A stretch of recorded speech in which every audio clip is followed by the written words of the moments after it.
And welcome back to Sports Beyond Cancer. This is Saurav Vittalmurthy, a former sports journalist and currently battling my fifth cancer. So, bringing you the live coverage here from the Super 8's game between England versus Pakistan here. So, that's the story so far here. Pakistan actually winning the toss and they have opted to bat today. And that's the one change for the Pakistan team as the England side is unchanged here. I hope you all are doing good. I hope you all are enjoying this wonderful cricketing spectacle here that's been brought by, co-hosted by India and Sri Lanka here. So just Shaheen Afridi coming in and he's replaced Fahim Ashraf this evening here. And we are actually live from the Pallekele International Stadium here in Colombo. And that's the story so far. 19 for 1 after 2.5 overs with Sai Moyub just holding out to a short ball who's been caught at the deep by Jacob Bittel and of the bowling of Jofra Archer. And Jofra Archer continuing his wonderful stint in this World Cup. Again, once again, he's bowling, he's cranking that 145 plus pace deliveries, and he's managed to get the better of Sai Moyub here. And Sai Moyub's pure form with the bat is still continuing on here. So that's the story.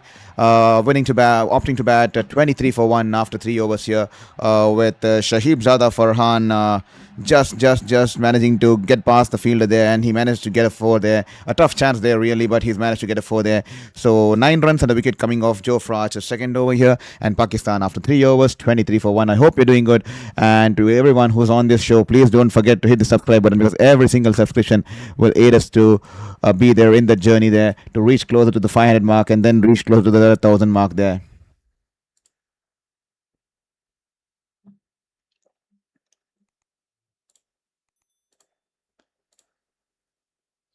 So after winning the toss, just one change there for Pakistan. Shaheen Afridi has been brought back to this game instead of Fahim Ashraf. So that's a good tactical move out there.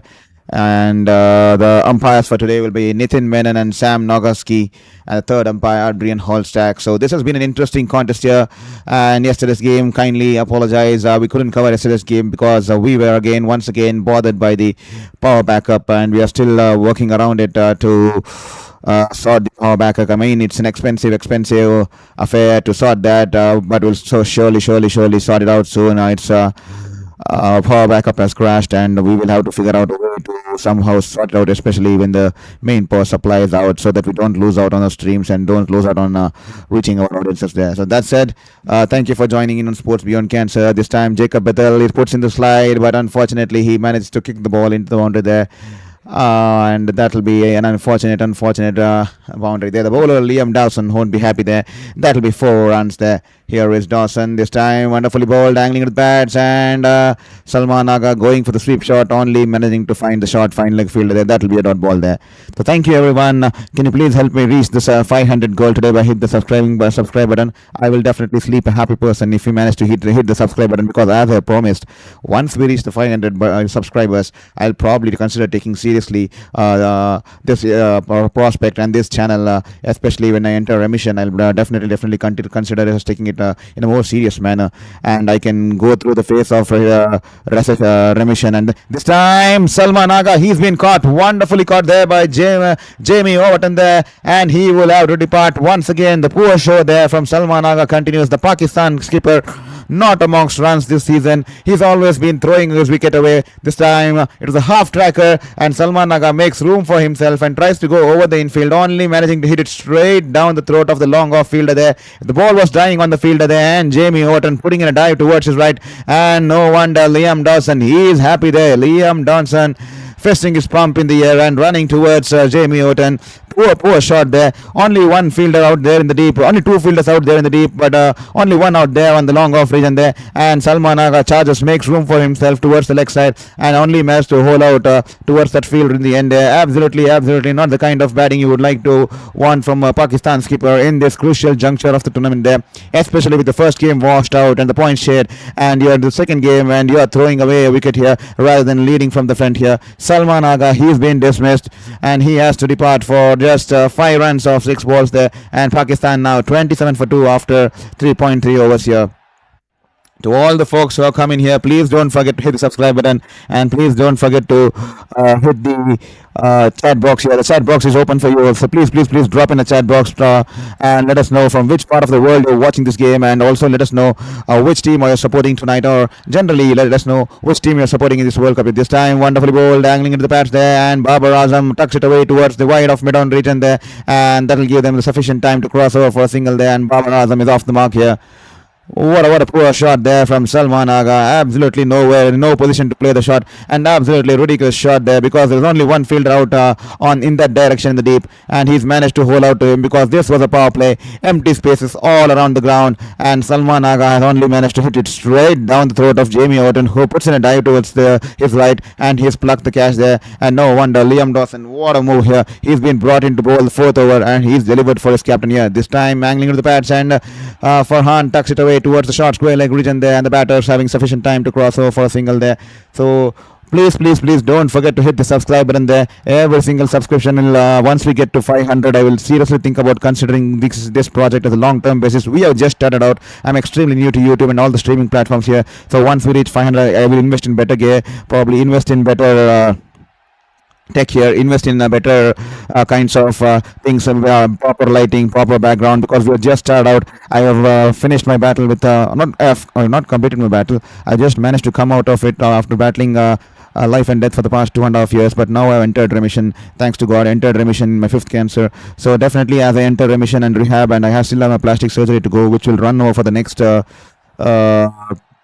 would run over for the next 1.5 years. So I thought, for the 1.5 years, instead of sitting at home, just thinking about why cancer has affected me, 5th cancer at the age of 33, I decided why not I continue my passion for sports and sports journalism, because I've been a sports journalist for 8 years, 4 years in India, 4 years in New Zealand, covering the Olympics, covering the IPL, covering the different leagues in the world, the rugby leagues, the basketball leagues, the tennis, all over the New Zealand and India. So I thought, now that I've entered remission, this gives me the time to explore this platform on YouTube and stay connected to my passion of sports and sports journalism. With all your support and motivation, I'm now waking up with a better purpose, waking up with a purpose every single day. And once I reach 500, I'll definitely consider this a long-term project here. This time, I'll go for Archer into his third here. He is bowled short length delivery, and Farhan happy to pull it away towards the deep square leg region there. That'll be just one run here. 30 for 2 after 4.1.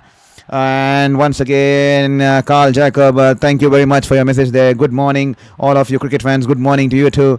And Sham Nair 777 supporting from Singapore, England, as I would love to see Pakistan go home. Only the wonderful there, supporting from Singapore, all the way from Singapore. Thank you for logging in from Singapore. Definitely. Thank you so much there. This time, banks hitting shot on Babar Azam, pull straighter, and the batter scamper for a quick single there. Shy at the batters end there, battle. They will somehow manage to scamper for a quick single there. Babar Azam not in full control of the shot there. The ball was banged in short and was climbing on the batter there. Good seam position. He went for the pull, and the ball hitting high on his bat there, and just going past an outstretched arm of Joe Archer in the air, and the ball going away towards the mid-on region there. The batter scamper for a quick single here. So to all the folks, please don't forget to hit the subscribe button there. Carl Jacob, looking forward to an exciting T20 cricket match today. Definitely, Carl Jacob. We will definitely be looking at an exciting cricketing prospect here. This seems like a good pitch here, and both the batter a little bit too paced out there, but definitely this is going to be going down there. Hopefully, this is some interesting contest here, because the last 2 days have been one affairs, because South Africa beating India convincingly. I mean, the world champions, number one team, completely outplayed by South Africans. That's the kind of resources the South Africans have. And then West Indies yesterday, courtesy some drop catches from Zimbabwe, they made sure that the Zimbabweans have been dented effectively in this group stage, especially the way they have dented their net run rates. West Indies on a plus 5.3 or plus 5.3 rate out there. So Sham Nair, definitely England, you are supporting England. I'd like to see Pakistan go homely. No, and this is going to be a tough task for Pakistan. They've only managed to get 1 point of the first game.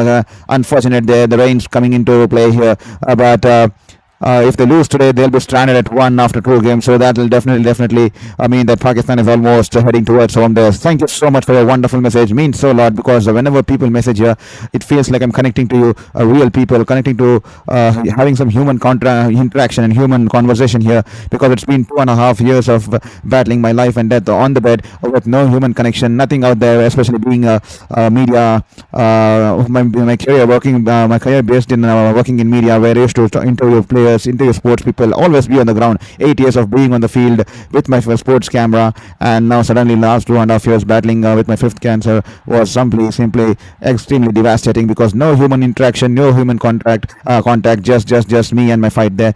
And messages like this definitely make me feel that I have a world out there and I have a community to build where people like you guys come in and support and also help me have this conversation and also make me believe in believe in my fight because I still have a long way to go in this fight. And definitely thank you so much for this wonderful messages out there. And this time Archer's been hit for two boundaries of the last two balls here. One was a short pitch and he's been smashed over the deep mid-wicket region there. And the next one, the ball climbing on the batter there. Babar Azam cleverly guiding the ball past the short third man fielder. Then the ball rolling away into the boundary there. 4 runs there. What a wonderful shot there. Two boundaries coming off the Babar Azam's blade here. And he's raced away to 10 runs of 6 balls. And after 5 overs, 40 for 2. After 5 overs there, after opting to bat here. There you go. Please let us know in the chat box there which team are you supporting tonight or in general. Or also let us know from which part of the world you're watching the stream because that will mean the world to us. And we are just a learning curve. Sports Beyond Cancer is just in its incubation phase because I just entered remission and I have a lot of things happening in my life. We are still working around planning my plastic surgeries and stuff. So I might have to go off for 4 or 5 days where I will be on a break or hospital break or something. So it's just in the incubation phase. So until then, I want to continue and keep myself diverted by following my passion and not give up on my passion just because of my fifth cancer. This time, Liam Dawson banks it in a little bit short. Farhan there, backing away towards the leg stump, tries to cut it through the infield there, but only managing to hit it towards the point fielder there. That will be a dot ball there. Every single subscription will mean the world to us. Please don't forget to hit the subscribe button there. We will eagerly waiting to reach to that 500 mark there. Can you help me reach the 500 mark today? And then eventually we will build a community of 1,000 and then climb on because it's extremely I saw on the YouTube there's not much people who stream cricket on English there. So definitely that makes me a wonderful because I wanted to cater to the people who wanted to listen to the English commentary out there and the English live stream there. So thank you so much for all your love and support, and please share to your friend and family and let us all build a community out here at Sports Beyond Cancer. 40 for 2 after 5.2 overs. Here is Shahibzada Farhan. He's been in good form here in this tournament, especially after the century, and he was leading the run chart here. Can he play one more good knock here for Pakistan? He has all the potential here, and we all know how dangerous he can be once he gets settled and once he gets going. This time, Leon Dawson, wonderful ball, angling it into the pad there, into the pads. That was a quicker one off the inside edge, and it's gone away towards the boundary there. The ball was teasing Rashid Ali, Adil Rashid, and beg your pardon, Sam Curran there, but eventually the ball winning the race in the end there. 4 runs there for Farhan this time. Wonderfully bowled, angling into the pads. And off the inside edge, the ball running away in between the short square leg and the short fine leg fielder there, and teasing Adil Rashid till the end, and the ball's won in the end. And Liam Dawson can't believe it, but that's the way T20 cricket is. Sometimes it's extremely cruel, despite bowling good deliveries there. Here is Dawson this time, wonderfully flighted, pitching on off stump and turning away from the batter there, and he's only managed to punch it away. He's only managed to hit it towards the cover fielder there, and that will be a dot ball as Will Jacobs cleans up the ball there, and that will be 44 for 2 after 5.4 overs.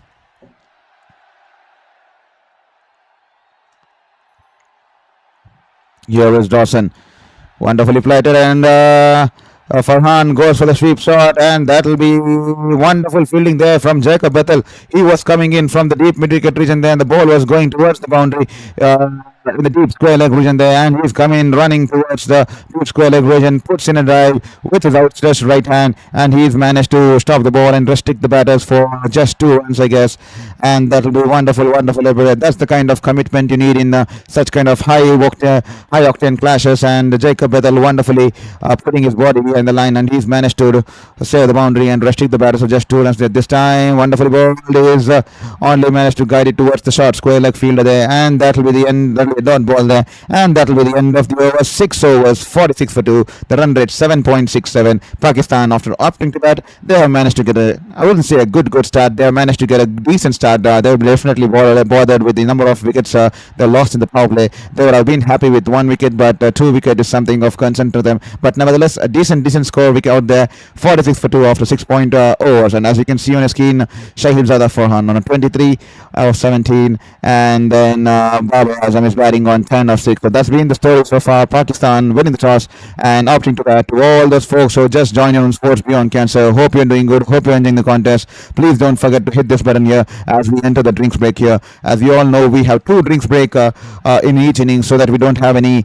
time wasted for regular drinks intervals. We're just going to have one mandatory drinks break at the end of 6th over and one mandatory drinks break at the end of 14th over across both the innings, in both the innings, beg your pardon there. So that's the story out there. 46 for 2, and hope you enjoyed the last 2 games. Unfortunately, we couldn't cover it because we are just sorting out some power issues here. We had some power outage and the UPS backup was drained out, and we are just figuring out to sort it out. And it's definitely an expensive one. So we are just waiting out to see how things go, and then we can probably get a new one, power backup, so that our games don't get interrupted due to some power lapses. So definitely, it's a prospect on the go. Will definitely bring in that UPS, and we'll sort somehow. So we're just working around it, and as we go. So please don't forget to hit the subscribe button there. Every single subscription will mean the world to us. To all the folks who are watching this game from Pakistan, I hope you are enjoying the stream. Please let us know in the chat box that if anyone's watching the game from Pakistan here. And that's the story so far here for Pakistan here. Let me put out the scorecard for you here. Pakistan winning the toss and nothing to bat. Saim Ayub, and he's once again hold out a bouncer there, and he's gone for the full shot, and he's only managed to hit towards Bethel there of the bowling of Jofra Archer, and Salman Ali Yaga. Absolutely, he's lost his batting touch since the World Cup has started here. He's not amongst runs here, and today once again poor shot there. Just one fielder out, 2 fielders out in the deep, and just one on the long off region there. He steps down the ground to Lam Dawson, only managing to hit straight down the throat of Jamie Orton there, who took a wonderful catch there. He was late running in towards the catch, and then he had to put a dive towards his right and to take the catch there. But definitely not the kind of innings you would expect from a Pakistan skipper, especially in a crucial match for your team, and throw away a wicket like that, because Salman Aga on a lot of occasions in this tournament has only thrown away his wicket. He's not put a prize on his wicket there, and he's not been amongst runs with the bat there. It can happen to the best of best, but as a captain, it's not about the runs. It's the kind of dismissals. It's the kind of wickets you give the opposition, and he's definitely been gifting his wicket to the oppositions on a regular basis here. And once again today, he managing to hit it straight down the throat of the fielder there and putting Pakistan in more deep trouble there. And here is Sam Curran now introduced for the first over of his day evening here, and his Babar Azam has just tapped it to the point fielder there, and that's a direct hit there. Is it going to be close here? Babar Azam, now he's managed to come here into the crease, and the ball's deflected, and it's gone away towards the deep fine leg region there, and the batter's running, taking 2 runs for the overthrow here.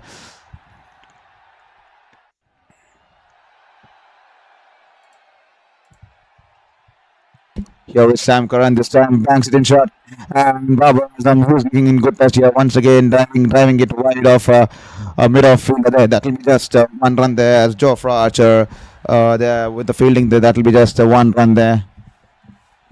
And it's been a 2-1-off contest in the past 2 days. South Africa versus India. Completely one-sided affair there. And yesterday, West Indies taking the game away from Zimbabwe there in such clinical fashion, completely dominating them, and giving them about 100 plus runs.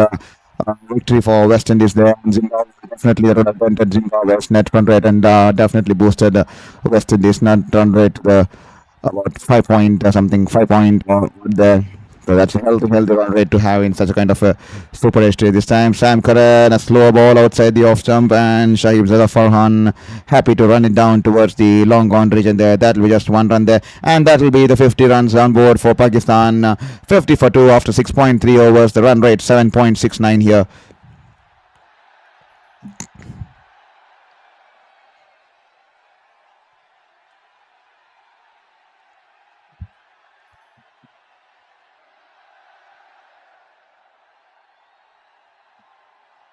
Sam Curran, he's been wonderful for England, especially in this format of this game. And he's shown it time and time again why he's a world-class bowler, and he's also managed to. I think he's won a Man of the Series in the T20 World Cup too. So definitely he's someone who can deliver both to the bat and ball. And recently he's been bowling. He's been delivering a lot with the ball there, especially under the death situations, especially bowling those tight overs when. Nine were required against Nepal, and then the likes of Italy and all the stuff. He's been wonderful with this, with those variations and the kind of Yorkers he bowls, especially against Nepal when nine was required, bowling that four Yorkers in the final over there with the wet ball there. This time, beautifully bowled, angling into the batter there. Babar Azam a little bit early into the shot, but the ball trickles away towards the sweeper cover region, and that will be one run there. 7.46 Pakistan 51 for 2. They'll be looking to get somewhere close to 180 185 tonight to put the opposition in trouble, and I think that'll be a decent score out there in the Pallekele with the kind of spin attack that the Pakistans have and the kind of how England has been struggling with the bat in recent times here, especially their top order, apart from Fitzsalt, who showed a good knocker last evening in the last game there. So definitely a concern for England with the batting, especially how they came into the group Super 8s, because a narrow win against Nepal, then a scare against Italy, then losing to West Indies, and so it has not been an easy start here for England. So definitely they will be hoping that all the players come into prime form at the nick of the moment there, at the proper time there. So this time the ball's been smashed right into the boundary there. 4 runs there coming off the blade of Shaheen Shah Afridi. What a wonderful shot there, and the ball's running away into the boundary there. 4 runs for Shaheen Shah Farhan. It was a fuller length delivery outside the off stump. He stays back and he hits the drive straight back past the power there, and the fielder there at long off was never having a chance there. The ball running away into the boundary. 4 runs there, 55 for 2 after 7 overs here. And to all the listeners who just joined into Sports Beyond Cancer, please don't forget to hit the subscribe button there. Every single subscription will help us along this journey, will help us in this fight, and will definitely motivate me to do my journey, do it in a more better manner, and do it in a more proper way, and also get in all the tools. I mean, we need to get in some tech and some better streaming options and better score lines and better softwares for the score lines and stuff. Definitely, it's been motivating, and once we get to the final, we'll start considering it seriously. This time, they'll rush it into attack. That's a loosener there, extremely short on length, and that's going away towards the leg side. Wide ball there. That will be a wide ball here. Unfortunately, Babar Azam goes to play the shot for the big pull shot towards the sweep. Goes to play the sweep shot and is missed the ball. That will be a dot ball. 56 for 2 here.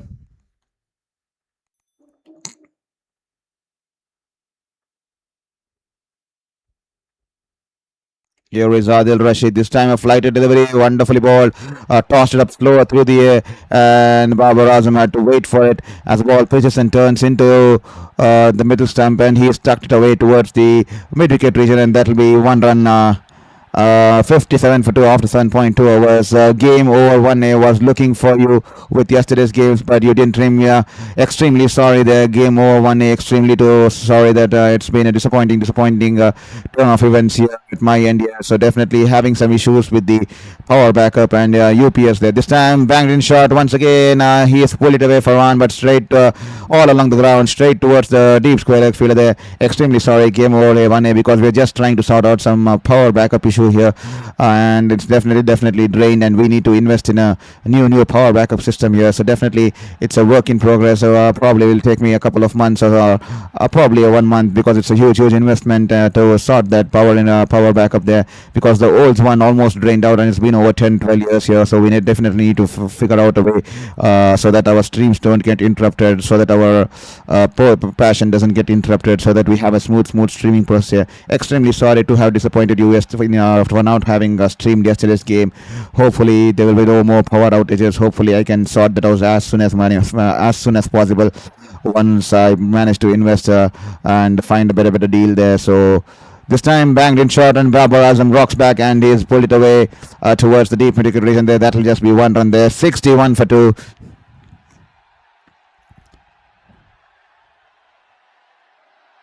Thank you, Carl Jacob. Once again, I was also looking out yesterday. Extremely sorry to all you people there.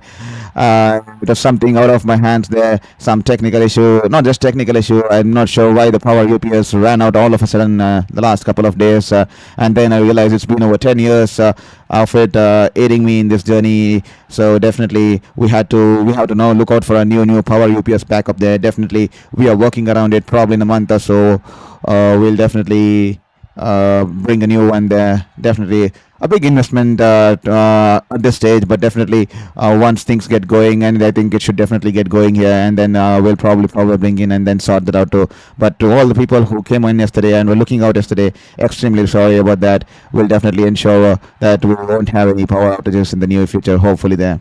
So 61 for 2 after 8 overs, and Pakistan, after winning the toss, opting to bat. I think they will be not happy but satisfied by the kind of partnership is building out here. 34 of 27, and they have somehow managed to pull out things from the rabbit hole after 2 wickets fell early, and now I think 34 of 27 should be definitely motivating, and that will set them for the next phase of the game, the middle phase, and probably they should be getting looking to get somewhere close to 120, 120 or 110 by the end of the 14th or 15th over there. That should be the strategy going ahead from here with Liam Dawson. Babar Azam drives it away towards the long on region, and that will be a single there. Babar Azam there, he's come out with good intent there. He got a good couple of boundaries at the start, and he's managed to rotate the strikes, and he's looking positive today. He's looking in a good touch, especially today. Since the time he's walked, he's shown some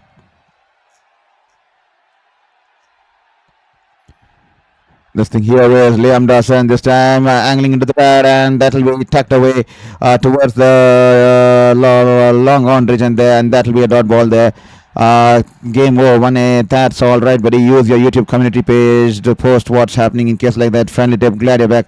Thank you so much. Definitely we'll consider to put those comments there. This time he's banged it in short, and he's pulled it away towards the deep mid-wicket region there. And wonderful fielding there from Will Jacks, and in the deep mid-wicket region, and the batters will come back for 2 runs there.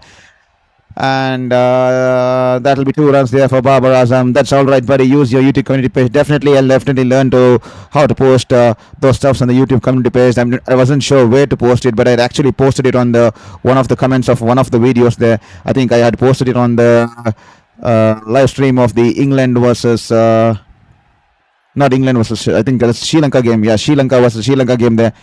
Sri Lanka versus England game. I think I posted it on that platform there because I couldn't connect to the internet because of the power issue, and that's the reason I posted it on the comment box. Definitely will ensure I'll try to figure out how to post it on the community page there. Definitely will do that there. Thank you so much for your kind message there, and definitely we'll learn how to do those stuffs and put those on the community pages there. And Carl Jacob Saurabh, looks like you got yourself a very supportive fan club. Thank you so much. Definitely it looks motivating. Definitely it looks promising there. Definitely gives me the hope to fight back with my life, and definitely gives me a hope to wake up, because the last 2.5 years I haven't woken up with any purpose. Every single day is like, how long will I survive? How long will I be in this fight? How long can I continue with this? Because the fifth cancer is beating me to my edge at the age of 33. So definitely this kind of messages, and definitely because of these messages, now I'm waking up every single day with a purpose, because I have something to do back in my life, something which I'm interested in, something which I love, because something which I'm passionate about, and it's all been possible because of you guys. Thank you so much. Definitely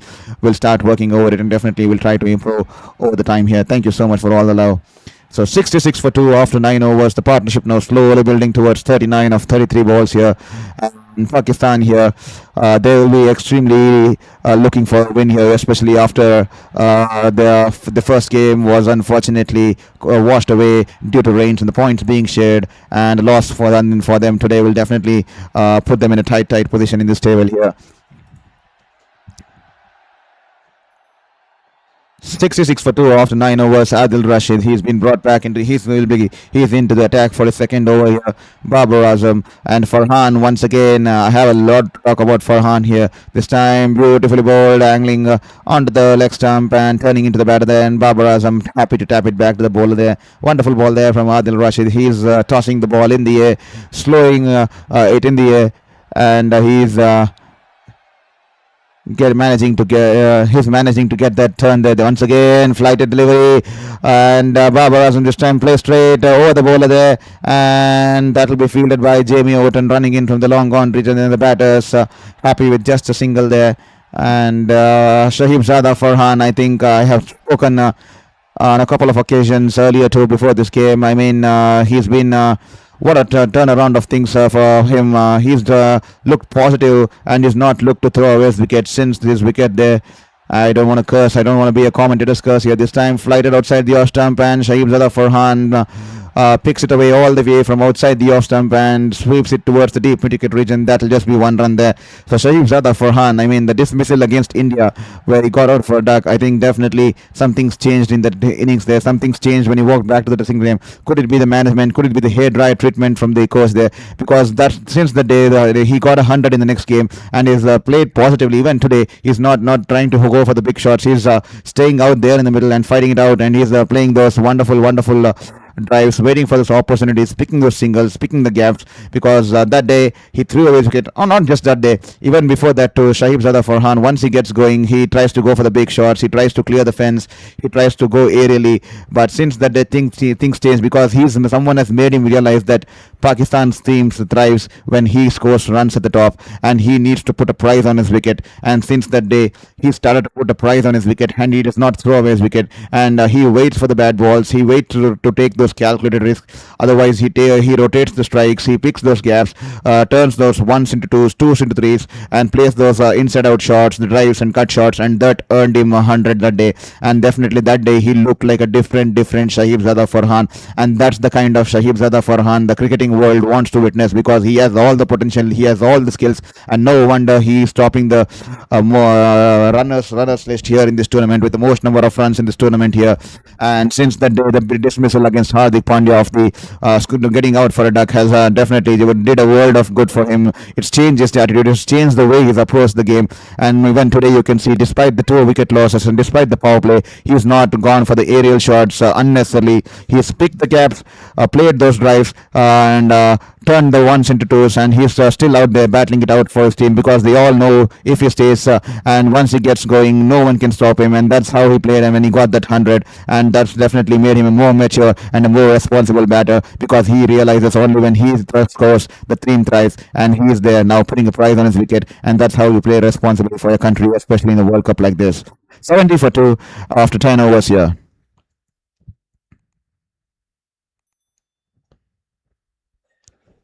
Here is James returning to the attack now. And that will be a good length delivery. Shaib Zada Farhan trying to make room for himself, and then he's tried to uh, just tap it away towards the cover fielder. That will be a dot ball there. Carl Jacob there. England keeping Pakistan in check thus far. Definitely England on the upper hand, I would say, especially if when the run rate is less than 7 after the halfway stage in the Pakistan innings there. Pakistan definitely have a lot of batting depth, as you can see on your screens. They bat extremely deep. The likes of Fakhar Zaman. I'm extremely happy that he's been brought back into the playing 11 there. I wasn't sure why was he even put out in the bench in the earlier games. He is a wonderful player in this format of this game, and he has a positive approach, and the way he takes on the spinners and the kind of mindset and the attitude he brings to the team. Definitely, Pakistan would definitely require his resources, and I wasn't sure why the management and what's the reasoning behind the management dropping Fakhar Zaman all this time. And no wonder some thinking process going behind it, and he's been brought back rightfully, and that'll definitely a good thing here for Pakistan. This time, Babar Azam backing away towards the leg stump, and a good link delivery, angling into the batter there. No room given there, and Babar Azam going with the straight drive towards the long gone region there, and that'll just be a single here. So definitely the bad beat Pakistan here. Hopefully they manage to get closer to 170, 180, which will be a fitting contest here out there in the Pallekele here. It should be a contest between the Pakistan spinners and how the England batters go. The England batters have been struggling a little bit in the earlier group stages, and definitely some senior players will have to put their hands up because they have spent a lot of time in this tournament, especially the likes of Josh Butler and the likes of Jacob Bethels. And Jacob Bethel has been good so far on some extents, but definitely Josh Butler, someone the England team would be banking on because he's been wonderful here in this Indian subcontinent, in the Sri Lankan subcontinent over the years. And It's just a matter of time. Just needs to get that confidence running back into his veins, and once he gets it, we all know how consistent, how unstoppable he'll be. This time, banged in shot, but not that shot there. But Babar Azam going for the pull shot there, completely missing the line of the ball, and the stump's gone cartwheeling there. The Bales is gone there. He's clean bowled in. Jamie Orton. He's related Jamie Orton, and Babar Azam has been dismissed. Wonderful ball there. The ball banged it in shot, and Babar Azam early into the pull there, and he's missed the line, and he's missed the line of the ball, and the ball's crashed into the stumps, and the Bales go flying there, and Babar Azam is not happy there. He's not happy with the kind of shot. He's shadow practicing that he should have gone for a straighter drive there. It wasn't that shot to go for the pull, but it's a little bit too late there, and no point in crying over spilt milk there. Babar Azam, he will have to depart. He's clean bowled. The third wicket here for England, and 73 for 3 Pakistan. Third breakthrough for England, beg your pardon there. And Pakistan 73 for 3 after 10.5 overs, and Jamie Overton picking up his first wicket of the night here, and Pakistan in some sort of a trouble here as they are reduced to 3 wickets with a run rate less than 6 points, with a run rate less than 7 at the end of the 11, almost at the end of the 11th over here. 73 for 3, and Babar Azam's been dismissed.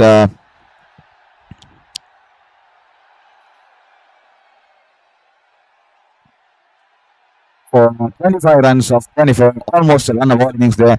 That's the reason I think even Mike Hessen the other day when he was asked in the interview, I mean, I wasn't sure what the answer was.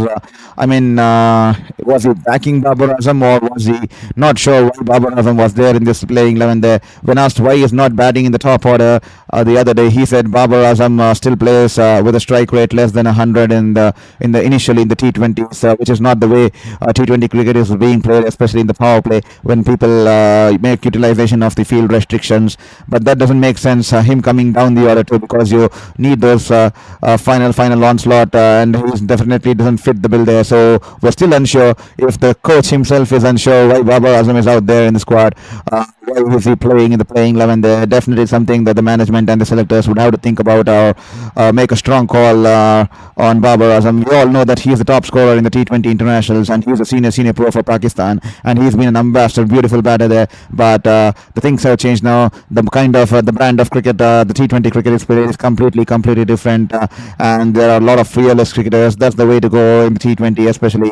And when the coach itself sends out a statement out there and the media that Babar Azam bats slower with a lesser strike rate, definitely concerning there in the dressing room there. So 73 for 3 after 11 overs here. And Fakhar Zaman is out there in the middle. Fakhar Zaman is someone who can bail out Pakistan from the situation. He has been an experienced campaigner, and here was Will Jack's first time into this innings here. He is coming in from around the wicket, wide outside the off stump, darts it in, and Shaheen Shah Farhan happy to drive it away towards the long off region, and that will be just 1 run here.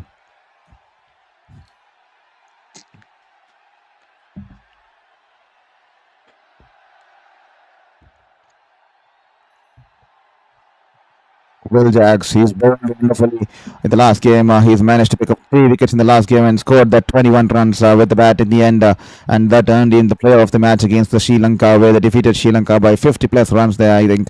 And he's been good in this tournament. He's someone who's played his heart out this time, straying down the leg, and all Fakhar Zaman had to do was guide it away just to get some bat under it, and the ball rolling away towards the deep fine leg region. That will be boundary there for Fakhar Zaman, and he gets off the mark. That's a freebie. The ball coming in outside the leg stump, outside his pads, and Fakhar Zaman happy to just trickle it away towards the deep fine leg region there, and the ball running away, teasing Jofraj till the end, but winning in the end, and that will be 4 runs here. Here is Will Jacks, this time banks it in short outside the off stump, and Fakhar Zaman cuts it between the point fielder and the short third man fielder there, and once again poor fielding there at the backward point region there. Jacob Bethel, that was an easy stop there. The ball had almost stopped on him, and the ball was coming straight to him, but somehow lapsed in concentration and he's missed the ball between his legs there, and the ball running away into the boundary there, and Will Jacks is not happy. That's not how you play. That's the most easiest fielding you could ever see, and definitely Jacob Bethel there, and he's misfielded it, and the ball going away into the boundary there. That will be consecutive boundaries there for Fakhar Zaman here, and this time Will Jacks coming into the left-hander, and he's just tucked it away towards the point fielder there, and the batter scamper for a quick single there. Leslie Reynolds, good work. Keep it up in the keep it up in the. Thank you so much for your message there, Leslie Reynolds. Thank you for joining in from all the way from US there. Hope you're enjoying the contest and hope you're enjoying the cricketing spectacle this entire World Cup's been bringing around.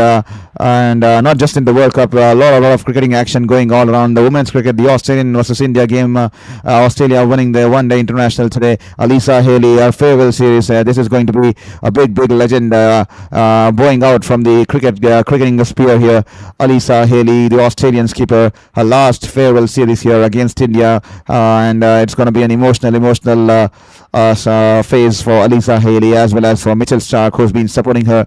And this is a wonderful career, Alisa Haley, and two more games as a captain there. This time banged in shot and he's pulled it away, but only on the bounce towards the deep square leg region there. That'll be just one run there.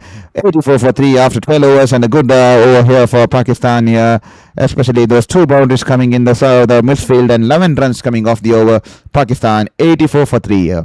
To all the folks who just joined on Sports Beyond Cancer, please don't forget to hit the subscribe button there. Help us reach the 500 mark as early as possible. Share it with your friends, share it with your family, share it with your relatives and people and community, sporting community. If you play for a sports club or anywhere, please share it with your community so that more people can become a part of the community and extend their support in our quest for pursuing our passion there. This time, Adil Rashid once again flighted on the leg stump and turning into the batter, and he's swept it towards the deep square leg region there. That will be one run here.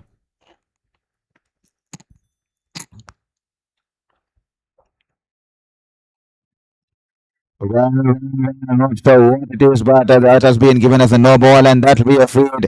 I think that's in relation to some field restriction, if I'm not wrong.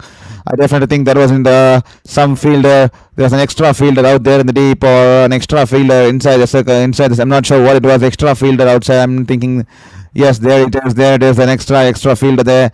That's the reason that's been called as a no ball there, and that will be free hit there. A lot of lapse in concentration from the England skipper. This time, beautifully bowled. The free hit's been dodged there by England.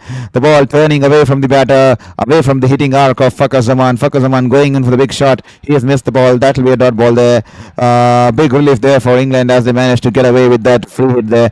And lapse in concentration from English camp here. Not bringing the fielder back in time inside the circle there. This time, beautifully bowled once again outside the off stump and turning into the batter. And Fakhar Zaman happy to tap it, and that will be just a dot ball there. Beautiful there from Adil Rashid. He's tossing the ball slow, throwing it slower in the air, and managing to get that turn from the surface there.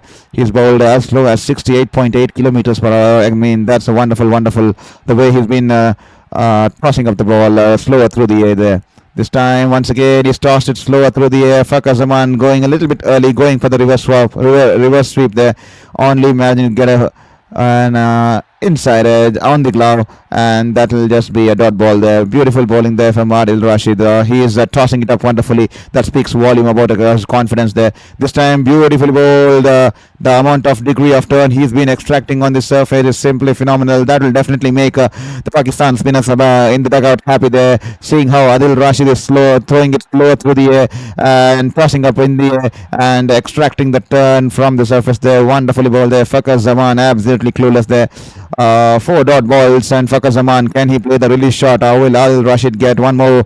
Will get a breakthrough this time, a little bit outside the off stump, a little bit of width. Fakhar Zaman happy to open the face of the bat, and he just guides it away towards the deep backward point there, and the batter is crossing for a 1 run there. 87 for 3 after 12.5 overs. The run rate 6.78.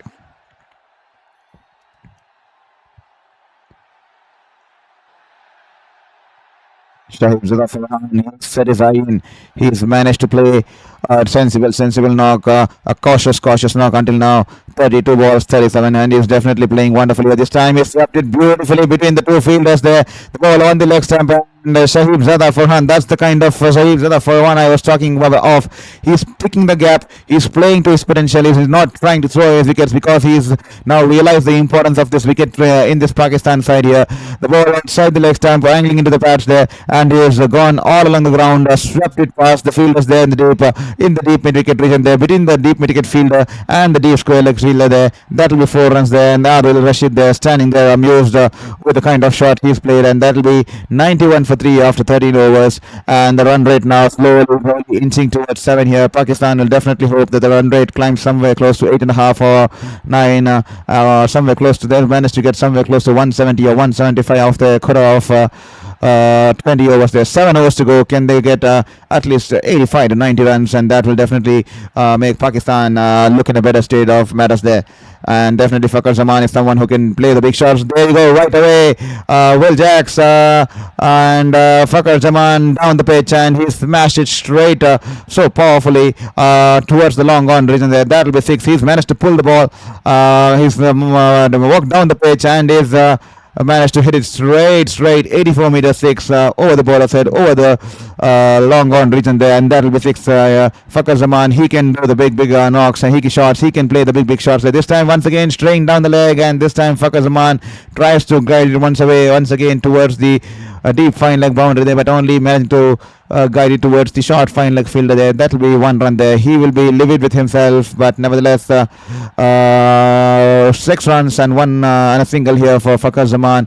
And I think this is the time Pakistan will try to shift gears here with both these batters now, especially the kind of potential they have this time. Once again banged in shot rightfully. They are targeting Will Jacks here, and Shaheen Shah Farhan going for the big slog sweep, and the ball's gone deep into the ground there. That will be 6 runs there. Shaheen Shah Farhan, he's on 47 of 34.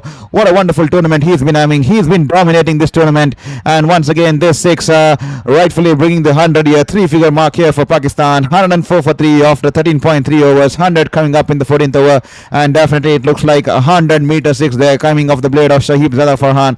And definitely now they are starting to shift gears here. They realize this is the last over before the drinks break comes in play, so we need to go keep the momentum turning into our favor, and rightfully attacking Will Jacks here.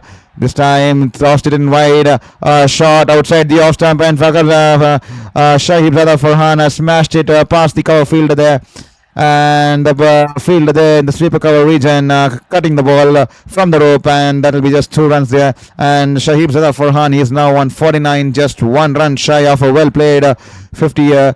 Definitely what a turnaround. All 1 innings and one kind of innings against India, where he threw away his wicket, and that's changed the entire batting mindset of Shaheen Shah Farhan. He's looked a different batter. Never ever before have seen Shaheen Shah Farhan of this kind. He's definitely wanted to go aerial whenever he finds an opportunity. Whenever he gets going, he throws away wickets by hitting the ball in the air. But now he looks a completely different batter there. He's definitely learned his lesson there, and that's what champions do, and that's what leaders do. When they do mistake, they get back, they put the hard yards behind the scenes, and they come back and work on the game. And there we go. Once again, that's the 50 here for Shaheen Shah Farhan. He raises his bat, and the entire Pakistan team there standing there in ovation there, applauding him for his wonderful half century here. And Shaheen Shah Farhan, he is continuing his top form in this tournament. He's found his rhythm here.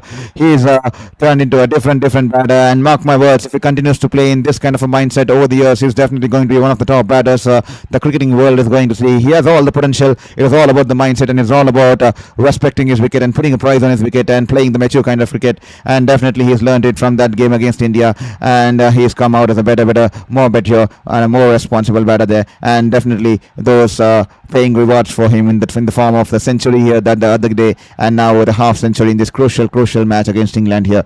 107 for 3 after 14 overs, and that will be drinks break, the mandatory drinks break here. I hope you're enjoying the stream on Sports Beyond Cancer here. We just see that only 3 people have managed to hit the subscribe button in the last 48 minutes here. So please kindly requesting you, don't forget to hit the subscribe button there. Every single subscription will mean the world to us. And as we enter in the drinks break, let me put the scorecard out for you. So that's been the story so far. Pakistan winning the toss, and Shaheen Shah Farhan, as you can see right at the top order, he's batted sensibly. He's not tried to play that manufactured shots. He's played as per the circumstance, and taken those calculated risks. 50 of 37 balls, 6 fours and 1 6 there. And Saim here, he tried to pull the short pitch ball towards the deep square leg region, only to holding out to the field out there in the deep to Jacob Patel there. 7 runs of 7 balls. He's not been in good form with the bat. He's struggling with the bat there, but the kind of bowling he's been doing for Pakistan, he's definitely not someone who would be put out on the bench, because he's been a clever campaigner. The kind of variations he brings in with the ball.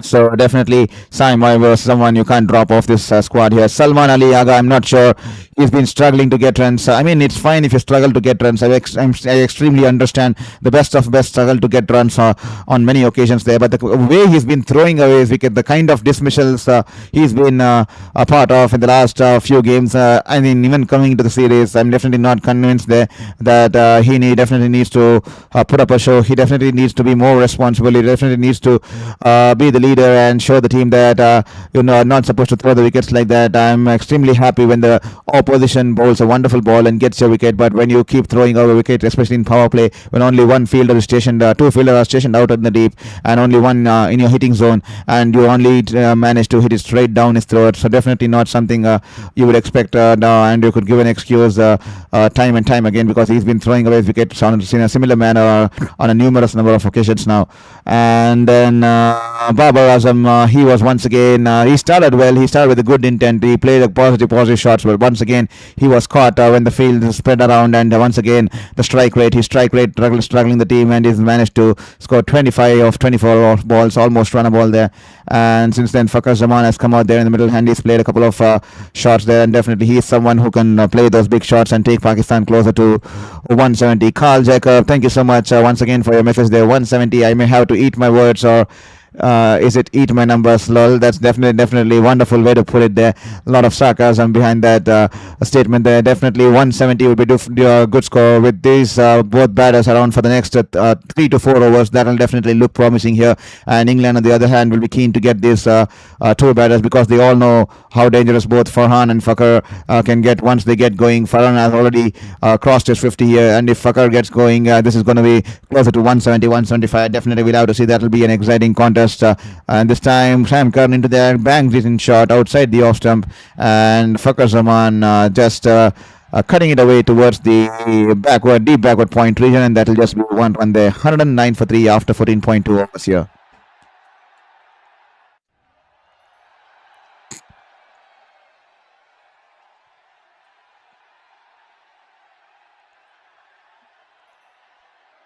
There you go. As you go through the highlights of Fakhar Zaman, Shahibzada Farhan, he's turned out to be a different cricketer. He's playing more maturely and responsible this time. Sam Curran with a slower delivery, a good change of pace there. Shahibzada Farhan a little bit early into the shot, but managed to pull it away towards the deep mid-wicket region there. That will be a single there. Sam Curran, he's bowled beautifully in this contest. The kind of variations he brings in, the kinds of lengths he bowls, and especially the kind of Yorkers he bowls in the death. He's been someone who's been instrumental for England to make it to the stage, especially when the other players were struggling. Him and Will Jacks, these two have been extremely instrumental for England on a lot of occasions, be it against the Nepal, the likes of Italy. These two have put their hands up and played their responsibility and taken England to the Super 8s now. Sam Curran here running into Fakhar Zaman. Can he get a breakthrough here this time? Beautiful ball, slow delivery here, and it was a wonderful length there, angling into the wicket there, and they hit it just towards back to the bowler there.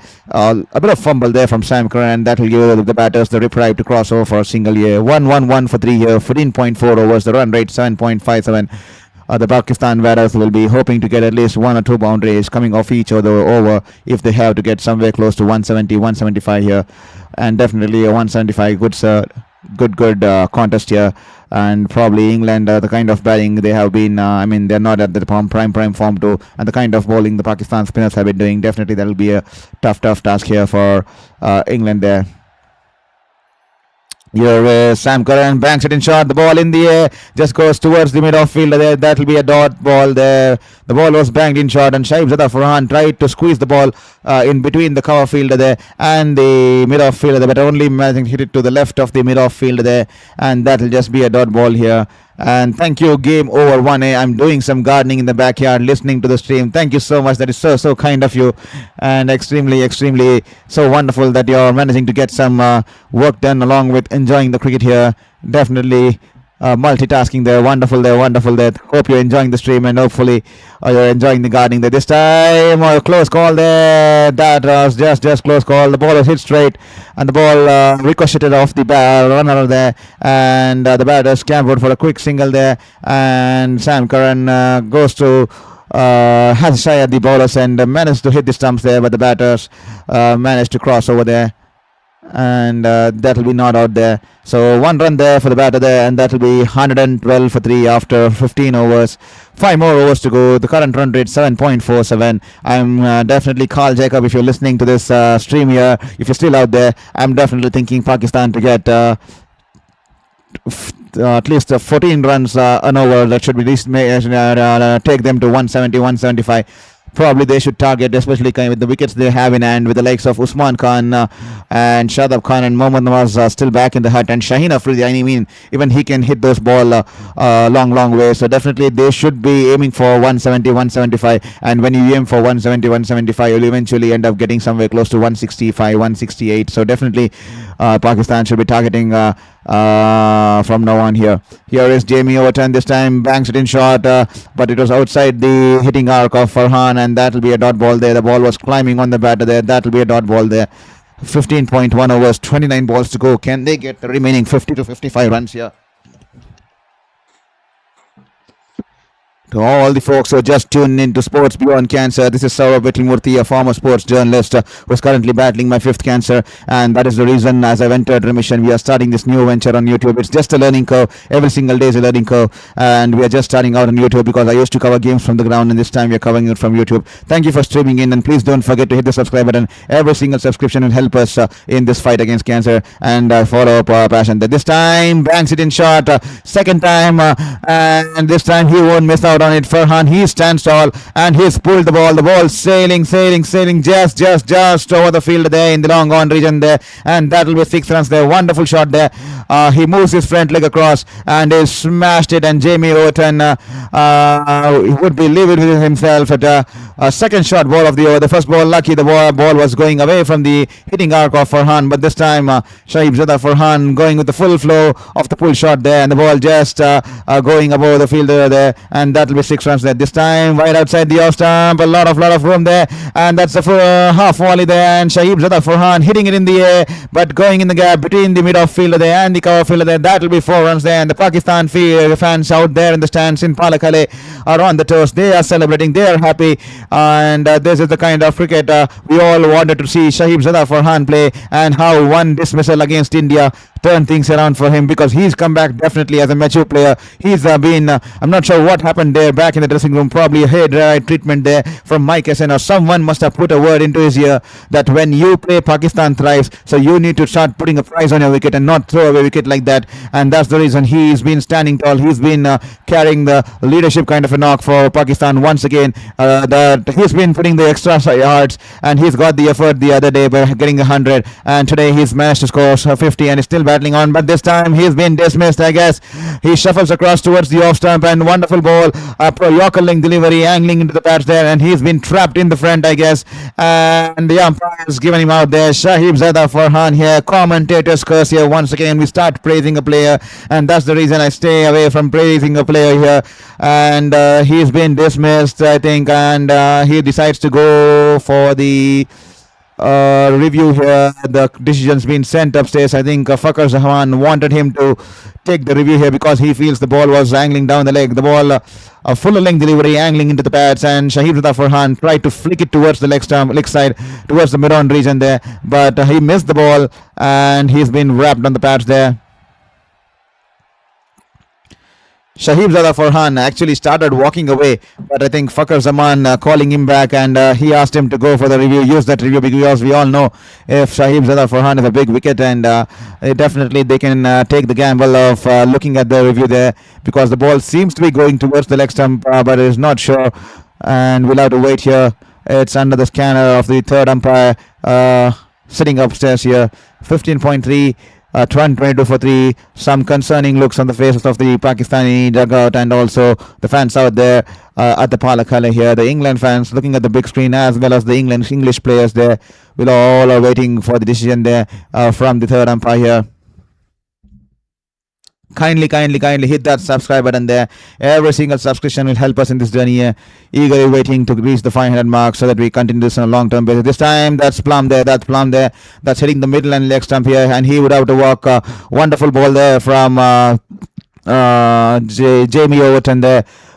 Full-length delivery, bowled in fast, and it's been angling into the stumps there, and he's been dismissed there. Shaheen Zada Farhan, what a knock he's played. 63 not out. It was a pitched up delivery, beg your pardon, it was a pitched up delivery and around the middle stump there. And Shaheen Zada Farhan goes for the flick shot and he's missed the ball there and it's crashed into the pads and he will have to depart. Wonderful knock there from Shaheen Zada Farhan. 63 of 45 balls, 140 the strike rate, 2 sixes and 7 fours.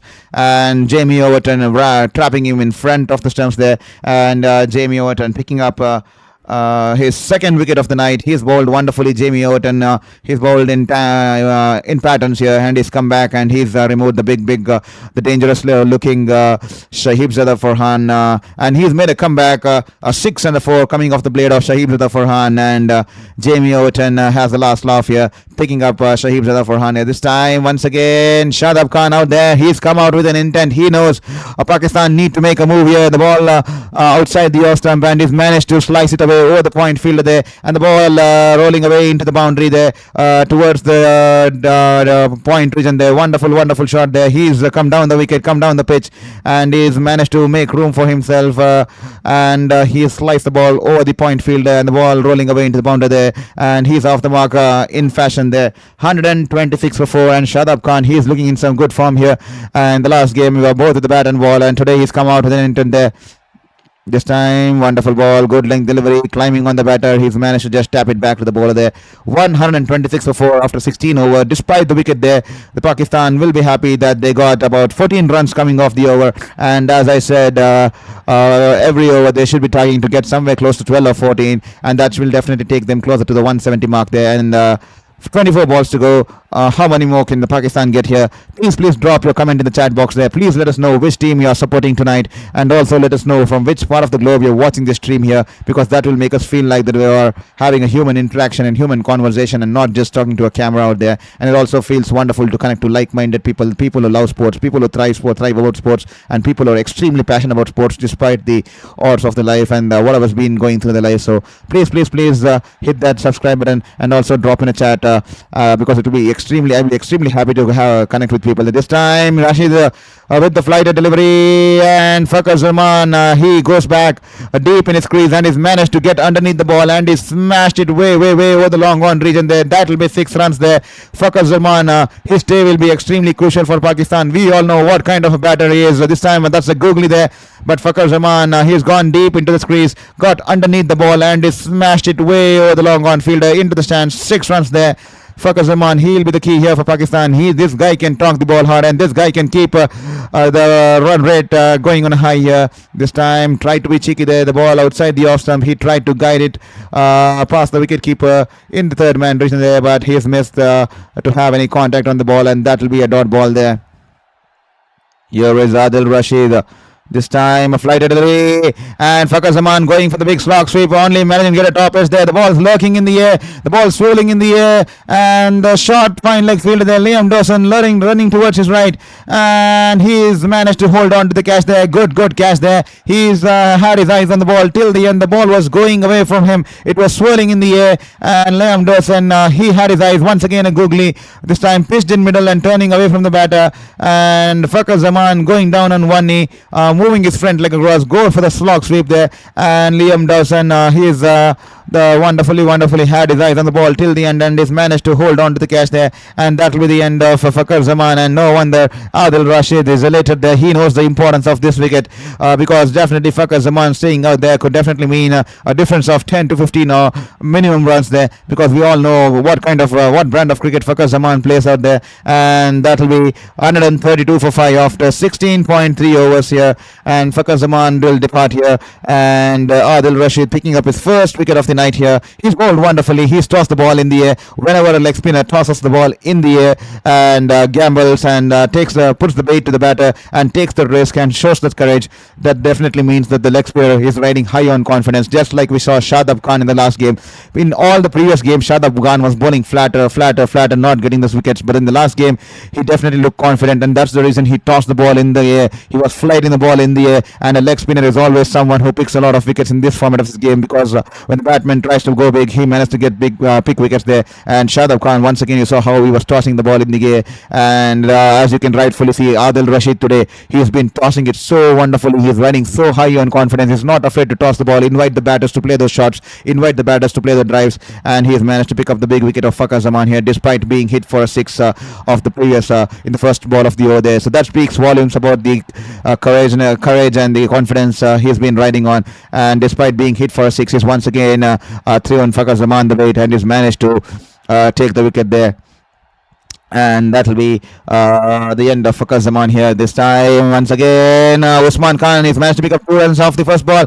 And once again, he's tossed the ball in the air for Usman Khan. And this time, he goes for the slog sweep here. He's managed to get the meat of the bat here. And the ball going away deep into the deep mid-wicket region there. That will be 6 runs here. Usman Khan, he showed what he can do against India when the entire team left him waging a lone war there. And today, he's come out once again with a positive intent with just 3.5 overs to go, and straight away he smashed a 6 there, and he goes down on his knee and he swept it wonderfully, and the ball making good contact on the bat there, and that will be 6 runs there. 140 for 7 from 17, 140 for 5 after 17 overs there. There you go, Carl, as I predicted there. I asked them to get 14 runs every over here, and the last over they got 14 overs. Once again, this over they managed to get 14 overs. We are definitely getting closer to 170 here, and that definitely looks promising here. Pakistan definitely need to target 12 to 14 runs, just like I predicted in the previous a couple of overs ago, and they managed to get 14 overs, a couple of 14 overs here, getting 28 of the last 2 overs here. That will do a world of good, despite they would have liked to have Fakhar Zaman out there in the middle. Usman Khan and Shadab Khan, they still can do those big shots like you are seeing out there at the Pallekele here. And thank you for your message out there, Creeth Pretorius, all the way Pakistan Power. Thank you so much for sending out a message. So finally we have someone supporting Pakistan in the stream out there, and that means wonderful to have you out there, that we are going to have a contest not just at Pallekele, even in the chat box here. So we have someone rooting for the Pakistan here, so welcome to the show, and hope you hit the subscribe button there, and hope you also share with your friends and family and also your sporting community and your community. And this time Liam Dawson flighted outside the off stump, and Shadab Khan goes for the inside out shot, only managing to hit it straight towards Harry Brook in the cover region there. And what has he done? He's dropped the catch. Harry Brook has dropped the catch, and the ball running away into the boundary there. 4 runs there. The captain is not happy with himself here. He has dropped the catch. Yes, Shadab Khan, how costly it could be. Shadab Khan can take away the game from you, and he's dropped, wonderfully bowled inside out shot, poor shot there, and he's dropped the catch. Harry Brook, poor cricket all around there. Poor ball, poor shot, poor catch, extremely poor cricket throughout that ball there. And this time, full length delivery, angling into the middle of the wicket there. And Usman Khan, Shadab Khan driving towards the long off fielder there. That will be 1 run here. 146 for 5, 17.2 overs here. And Ryan Matthews, thank you for your message there. West Indies all the way. I know West Indies, you must have had a wonderful last night there.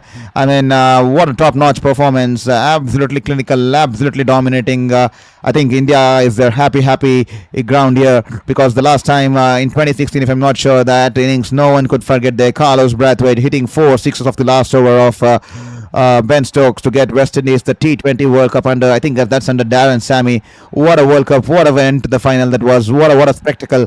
1 over, 21 runs to go. Ben Stokes coming into bowl, and Carlos Brathwaite hitting 4 sixes, 4 balls, game done and dusted. West Indies winning the World Cup there, and definitely you are supporting West Indies, and rightfully this time they look wonderfully well set. This time once again he shuffles across the off stump, and Usman Khan guys to go big, and he's gone wide of the long on fielder there, and great captaincy there from Harry Brook there. He knows that the left arm bowler is coming into the angle of the right hander, so he's not had the long on field finer. He's had the long on field wider, and because the batter will have to go along with the arc, he'll have to go along with the ball there, with the spin there, and wonderful stationing of the fielder there, and it's managed to go to the fielder on the edge of the rope there, and he's been dismissed there.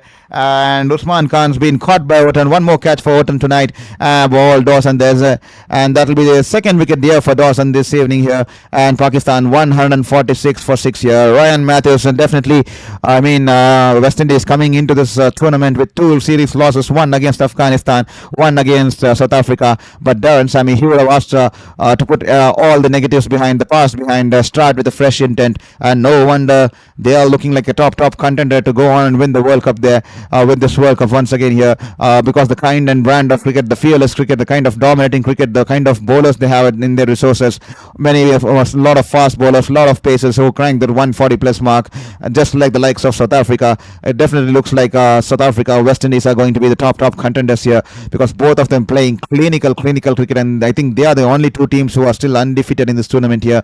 And definitely West Indies, you would be definitely happy the way they have been playing around in this tournament. This time, that's a Yorker length delivery, and Mohammad Nawaz, what is he doing here? He tried to play across the line, and he's been wrapped in the front here, and the umpire raises his finger here, and that'll be out here. That'll be absolutely suicidal here, and Mohammad Nawaz having a word with Shadab Khan, and they have decided to take the decision upstairs here. What is he doing here? Please don't forget to hit the subscribe button there. Hopefully we have 44 viewers right now. If all the 44 manage to hit the subscribe button, we'll get closer to the 500 mark, and I'll sleep a better happy person tonight. I'll sleep extremely happy, because once we get 500, as I promised, I'll definitely invest in some light and gas so that we can make this more interesting. We can bring in more tools in the statistics and the analytics and the score lines and the scorecards. So definitely help me get to the 500, and eventually we'll get to the 1000 mark there. But first, help me reach the 500 as soon as possible there. We see that 44 people are on the chat here. Please hit the subscribe button there. So as we go, the decision's been thrown upstairs to the third umpire here. The bowlers have pitched up full, and Mohammad Nawaz, no footwork there, going across the line there. Absolutely not the kind of cricket you would like a youngster to watch out here. Going across the line with no footwork, and he's been wrapped in the front here, and the ball sent upstairs there, and we'll have to wait and watch. Was it pitching outside the leg stump? No, it's pitching in line, impact in line, and it's crashing into the middle there. That's a clean plumb out there. Liam Dawson, a double breakthrough here. He's bowled wonderfully, and once again he's picked up his third here. He's bowled wonderfully this evening here. This was a full length delivery, almost a Yorker length, because Mohammad Nawaz, I know we all know that he can play those big shots, but today he's played a poor shot there, going across the line for a full length delivery that's coming into the pads, onto the stumps, first ball across the line, and that's not the kind of cricket you would want the youngsters to watch out there. And he's been dismissed for a golden duck there, and Pakistan now in deep trouble now, 146 for 7, then they're suddenly crumbling, and England will be now hoping to rip through the tail here. But I think Shaheen Afridi is out there today, and we all know how he can tonk the ball, and he's been since the last 1.5 years, he's managed to get that play that finishes role, not like a finisher, but he's managed to clear those ropes and give that extra 10 to 15 runs, and he's shown definitely that he can do wonders with the bat there. So 146 for 7, and Pakistan losing a review here. They'll be eager to get somewhere close to 165, 170. Definitely still 2.1 overs to go. Definitely they can get there. They will be having the fingers crossed, and I'm having my finger crossed to get to the 500 mark tonight, because that will make me happy person, so that we'll be starting to consider this as a long-term project here, as I go through my remission and plastic surgery phases, which is going to run for the next one and a half years, and I'll definitely be happy to continue the project. This time Shaheen Afridi is off the mark. He drives it towards the long on region there, and that's a productive over here for England. And Liam Dawson, he's managed to pick up 2 wickets and just given away 7 runs. What a over to produce at this juncture of the game, especially the 18th over, and he's come out and delivered for his team out there, and he's picked up the big wicket of Usman Khan as well as Mohammad Nawaz, and just given away 7 runs, and Pakistan now 147 for 7 after 18 overs here. And Liam Dawson completing his spell there, 4 overs, 24 for 3. I mean, this tournament has been the tournament of left arm spinners. I've always love how this left arm spinners come in, bowl with the arm, pitch it and turn it away from the right handers, and the way they lure them to play those drives and lure them to play those inside out shots and go big, and then they manage to extract that turn from that surface there coming, and also that kind of arm balls where the ball goes between the bat and pads there. It's been a tournament of paradise. Especially I've loved how left arm spinners have dominated this tournament, especially given that it's been a batter's game. This is T20 format here. This time Shaheen Afridi drives it to the long off region there. That will be single. I mean, it started off with a lot of bowlers. I think the one more person who impressed me the most was the Irish bowler George Dockrell, and then we had the likes of Ansh Patel from Canada, and that Harmeet Singh, and I think. Hyder Ali from UAE, and the likes of Akshar Patel, the likes of how today Liam Dawson has bowled a lot of left arm spinners. I'm just naming a few, not in a particular order. The names this time which I'm managing to remember recollect there. This time banks it in short outside the off stump. Shadab Khan making room for himself. He drives it towards the sweeper cover region. That will be just one run there. So just recollecting the names which came to my mind there, not in any particular order there, and a lot of left arm spinners, and they have wonderfully dominated the tournament here. I think Saad bin Zafar from, if I'm not wrong, Canada or something, yeah, and a lot of left arm spinners running through this tournament here, and Mohammad Nawaz, and then today you saw how Liam Dawson's bowling, and then beg your pardon there, I forgot how.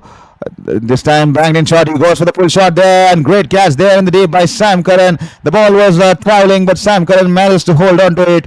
It was a slow ball compared to Archer standards. That's just 127 clicks on that ball, and Shaheen Afridi going for the pull shot. He's managed to hold out in the deep there, in the deep square leg region there. Sam Curran, wonderful awareness there. He knew where the line was. He's managed to pull the catch. Gone in. The ball was in the air. The ball was going away from him, traveling away from him. Jumps his time to perfection, and he's managed to hold on to the catch. And then he stops himself, resists himself from going a little bit deeper because he's aware of where the boundary lies behind him, and he's managed to hold out on the catch there. Shaheen Afridi will have to depart. 2 runs of 3 balls, and Pakistan now 149 for 8 there.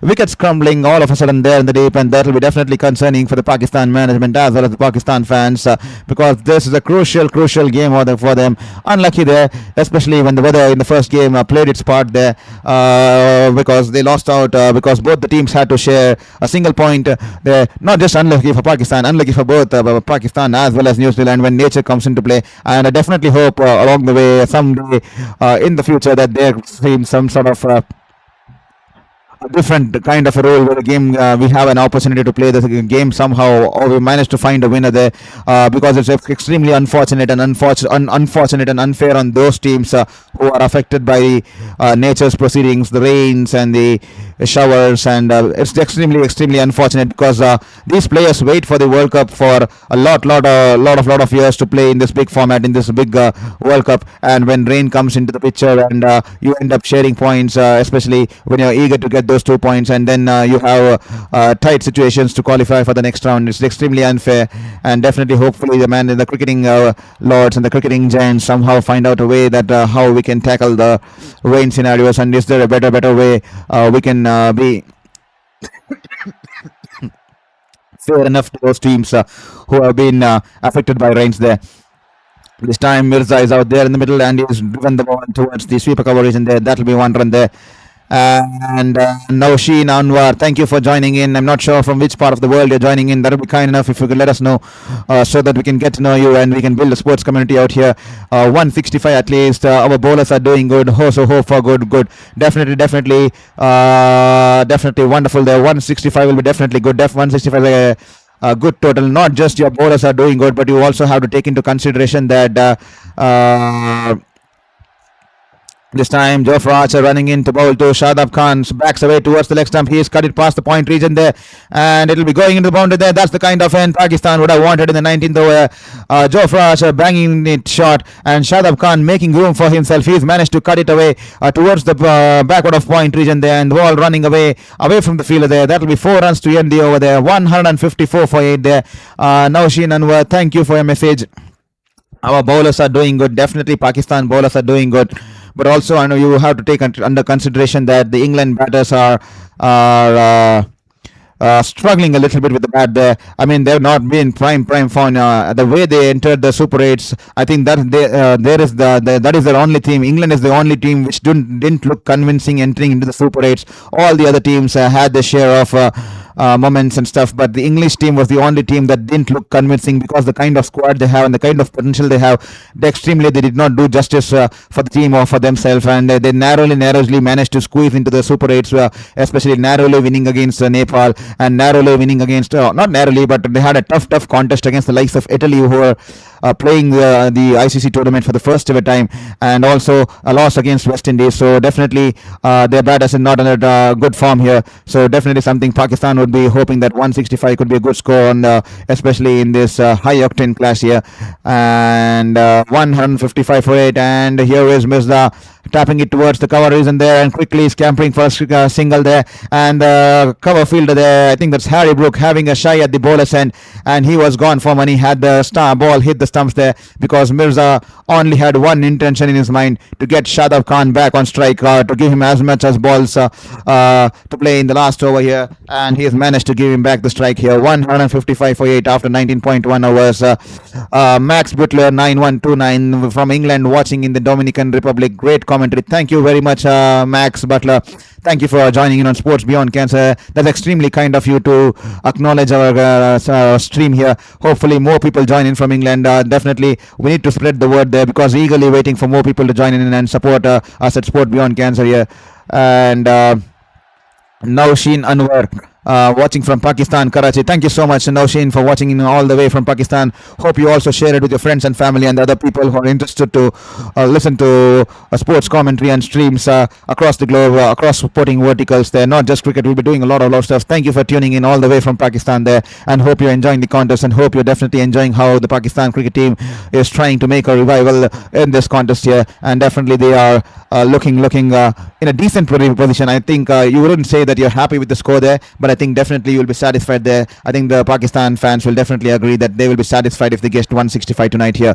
157 for 8, 19.2 overs. Here is Sam Curran running in this time. Yorker length delivery, and Shadab Khan squeeze it away towards the long on region there. The batters are running in for the second run there. A direct hit once again. Beautiful fielding there coming in from the deep. Jamie Orton, he puts in the slide, and with one motion he's managed to throw the ball at the non-striker's end there. A direct hit would have mean Mirza, curtains to Mirza, but once again the ball missing the stumps, and Pakistan completing 2 runs there. Mirza there having only one intention there, give Shadab Khan as much a strike as possible, and that will be 2 runs here, and Shadab Khan will return the striker. What a wonderful effort there from Sam Curran, running all the way from the edge of the boundary into the infield there, and he's put in a slide and thrown the ball at the non-striker's end, all in one motion there. 100% commitment there from Jamie Orton after bowling those 4 overs.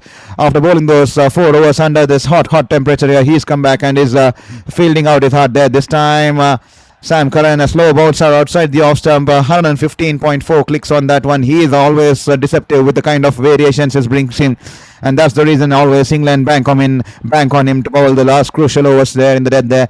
Outside the off stump, banks it a little bit short. It was an off cutter, rolls the finger on the ball, and Shadab Khan a little bit earlier into the shot tries to pull the shot towards the offside, and doesn't make any contact on the ball there. That will be a dot ball there. Nausheen Anwar, thank you so much for your acknowledgement once again. Very nice commentary. Thank you. That's extremely kind of you.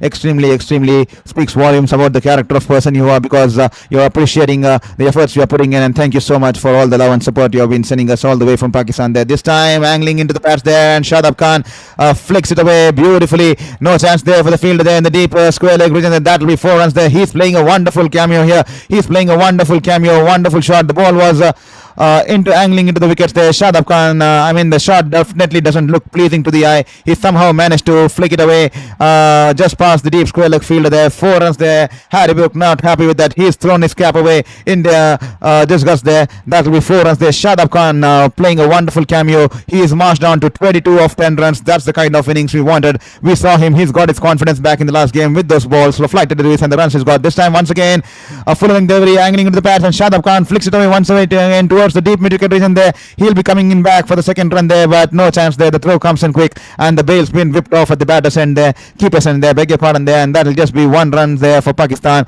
And as rightfully said, 164 for 9. Pakistan 164 for 9 there. Good throw there coming in from the deep from Jacob Bethel, and the batter nowhere in the picture there. That was just a formality to come back to the strike and just to get that extra run off the last ball there, beg your pardon there, just to get that extra run off the last ball. And Pakistan Pakistan 164 for 9, and that will be 165. I think they are 10 runs short, to be honest. To be honest, on this wicket, 10 to 15 runs short, to be honest.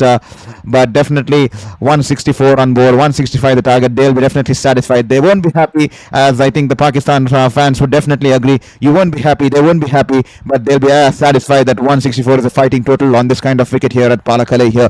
So 164 for 9, and the target is 165 for England, and definitely they will know that their spinners are bowling wonderfully, and the plethora of spinners they have at the disposal. I mean, the kind of spinners they have a variety of spinners at their disposal. So Pakistan will definitely looking positive here, because they have the likes of Usman Tariq, Mohammad Nawaz, Shadab Khan, and then Salman Agha, who too can bowl, and then Saim Ayub. Saim Ayub is someone. I think Saim Ayub should be given the ball straight away in the power play. Pakistan sometimes bring him on at a later stage, but attacking right from the go is the way to go, especially the likes of the Philip Salt and Jose Butler. You do not let them time to settle out there in the middle. Once these guys get settled, they'll definitely take the game away from you within a fraction of moments there. So definitely Pakistan need not relax, considering the English team is struggling to put some runs on the board. That we have a good decent score. Pakistan should be straight away thinking, get those wickets, power play, get those 2 or 3 wickets, put them on the back foot right away, and dominate the game, have the momentum flowing in towards your direction, just like you finish the innings on a high there with a couple of boundaries coming off the blade of Shadab Khan there. To all the folks who join you on Sports Beyond Cancer, hopefully you're enjoying the game out here. 2 sixes needed there. Nausheen Anwar, definitely 2 sixes did a world of good, but nevertheless what's happened has happened. We've managed to get a 4 and a couple of runs there, so definitely we'll have to take 164 is still a decent score. 165 the target, beg your pardon, it's a decent score there. So with that said, 164 for 9 after 20 overs there. Pakistan definitely wouldn't be happy. They'll be satisfied here. We'll have a look at the scorecard here. Pakistan today, earlier in this evening at Pallekele, winning the toss and opting to bat, beg your pardon there. And Shaheen Farhan once again playing that wonderful knock there. He's been leading the charge for Pakistan since the dismissal there against Pakistan and against India. He's looked a different batter since the dismissal against India. He's played more maturely. He's put a price on his wicket, which we have never seen in his entire career so far. Earlier, he used to play those fancy shots. He used to play those fancy drives, especially when the field was up, and he used to take those risks once he got risky, and he would throw his wicket. But now he's come out with a more mature manner. Hopefully, someone has put a word in his ear. Someone has mentored him in a perfect way, and he looks a different batter, and the reward showing it for himself. He's managed to get a century, and he's managed to get a 50 today, because he has now started to play more responsibly, more maturely, and now he looks more responsible, because someone has made him understand that when he bats, Pakistan bats well, and when he thrives at the top, Pakistan team thrives at the score. So definitely he's realized the importance of his wicket, and he's not throwing away his wicket there. And then Salman Ali Agha once again not amongst ranks. He definitely needs to go back to the dressing room, and he definitely go back to the dressing room and reflect on the kind of innings and shots he's been playing. He's not been in a form at all. He's been out of touch, and the way it's not about the form. Top players lose form. Many players are out of form, but it's the kind of dismissals he's been gifting to the opposition. I mean, it's okay to not get runs, but it's not acceptable to get out in the way he's been getting out, because he's been not getting out for good deliveries. He's just been throwing away his wicket. Once again, in the power play, one fielder stationed out there in the long off region there, and he charges down the ground, and he has only managed to hit straight down the fielder of the long off there. We've had empty spaces all across the ground, but has only managed to hold out. So irresponsible innings, not the kind of innings or the role model he would want to be, especially being a captain out there. He needs to go and reflect on it, definitely there. And then Babar Azam once again 25 of 24. He's batted almost a runner ball. He actually stabilized the innings along with Shaheen Shah Farhan, but once the field was spread around, he did not get the runs going, and definitely that speaks volumes in his strike rate. And definitely, as you saw in the press conference there, Mike Hesson, the man from New Zealand, the coach of Pakistan, rightfully saying that we did not play Babar Azam in the top order, or we did not push him into the batting order in the top, because his run rate has been an issue, especially how the modern cricketers are playing the fearless cricket, and Babar Azam, his brand of cricket does not support that. So that's been a concerning question for me. If his brand does not support, if his style of play does not support the brand of cricket the modern generation cricketers are playing, why is he even amongst the mix here? So definitely that's something that the Pakistan selection team and the Pakistan selection selection board and the management need to take, because definitely they need to take that hard call and definitely see how he can be replaced or what they can bring in here. And Fakhar Zaman playing that good cameo here. He looked promising by 25 of 16, getting those couple of boundaries and two sixes too. And Adil Rashid wonderfully picking him out after being hit for a six. He once again tossed the ball and managed to pick him out there. And Shadab Khan, great cameo there. That 11 ball 23. I think that could be the game changer there.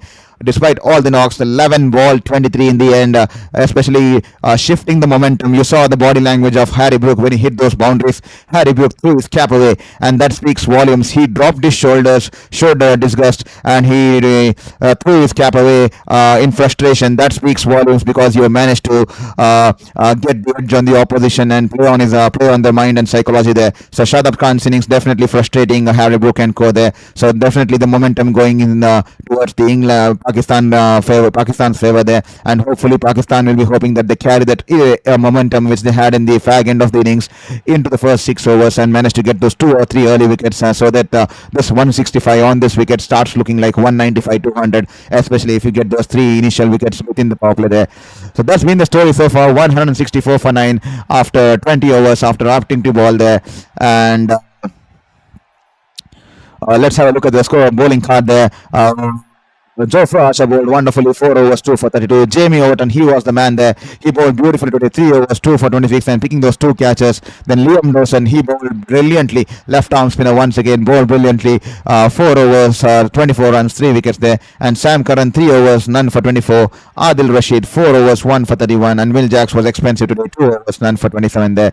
And it's a fighting Carter. The Carl Jacob, thank you for your message there. The old adage of runs on the board is runs on the board. Definitely, Carl. Runs on the board here. Definitely batting first in crucial situations. Runs on the board. So definitely, Pakistan having the upper hand, I would say. And now Sheen Anwar, it's a fighting target at least. Definitely, it's more than a fighting target, especially if you get those initial breakthroughs there. Missing Javed Mian, I know Javed Mian is a wonderful player, but it's a long time. Javed Mian, he's been a legend of the game, but it's way too long now.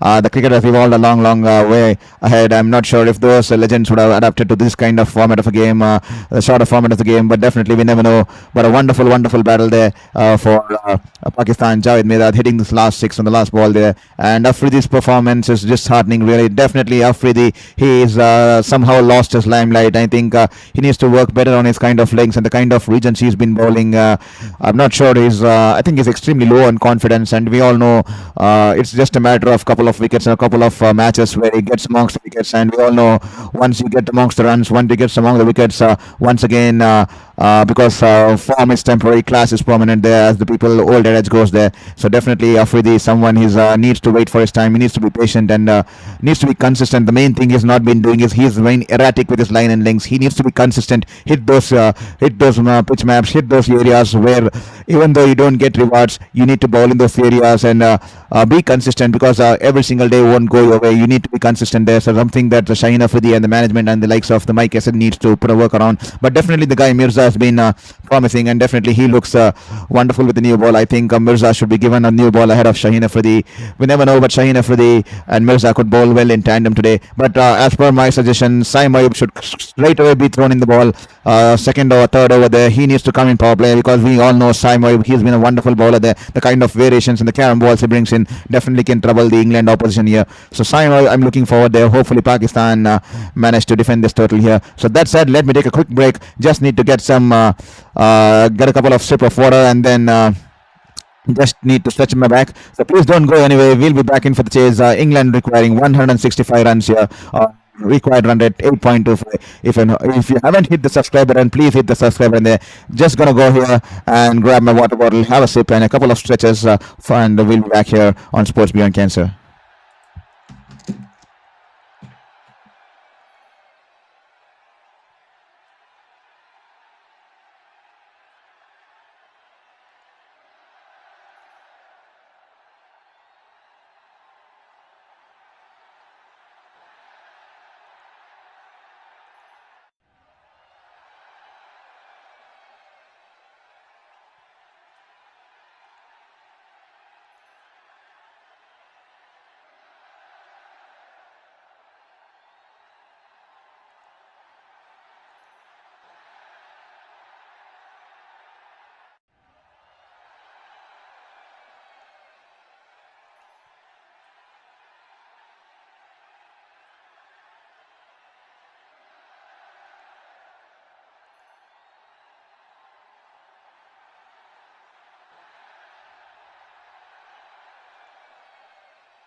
Welcome back to the chairs and Shaheen Afridi. Lightfully, as I said, Nausheen Anwar. If you're watching this game here, he's picked the big wicket of full salt of the first ball here, caught by Usman Khan, caught behind here. Nausheen, are you listening there? I hope you're there on the stream there, and rightfully there, Pakistan picking the first wicket of the first ball here. Full salt going for the big flash drive there. The ball going away from the batter there. Full salt goes for the big flash drive and he's only managed to get an outside edge, and Usman Khan does the proceedings behind there, takes an easy catch there, and Shaheen Afridi here being brought back in this game, and the team and management showing faith in him, and he's paid back for the faith of his first ball there. Wonderful ball there. Good delivery, angling from away the batter there, and Phil Salt going for the wild slash, and that's a big wicket here because Phil Salt looked in good touch in the last game, scoring the 60 odd runs, and he's been dismissed wonderfully. Now this 160 will start looking like 175. Definitely every single wicket, fall of every single wicket will definitely make it look like a 10 runs more to the total here. When Pakistan here picking up a wicket of the first ball here. England 0 for 1 here with Phil Salt going back to the dressing room, not troubling the scorers here.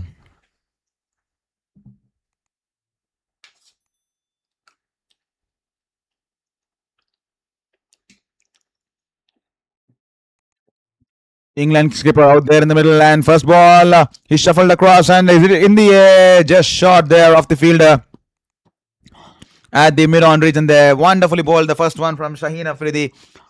Outside edge, and Usman Khan putting in a dive towards his right, and that's been caught there. Wonderful there. And the English will be kicking themselves the kind of start they got. Phil Salt will not be happy with the kind of shot he's played out there.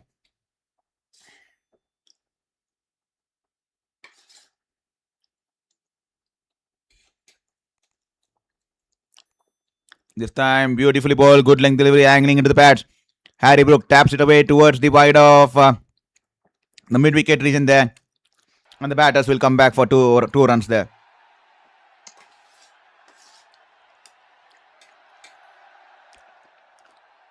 Now Sheen once again with the messages here. Selection must have reviews. Definitely selection should have been a better way. But no wonder, it's a learning on the go, and I'm not sure why Babar Azam has been in the squad, especially when the coach has to speak like that. Especially when he's not sure because he's playing under 100 strike rate, and that's not the kind of ideology the team wants to have. So definitely something they're concerning there. Definitely Nausheen there celebrating the wicket there. He's happy that Pakistan has got the wicket here. Nausheen Anwar here celebrating the fall of the wicket here.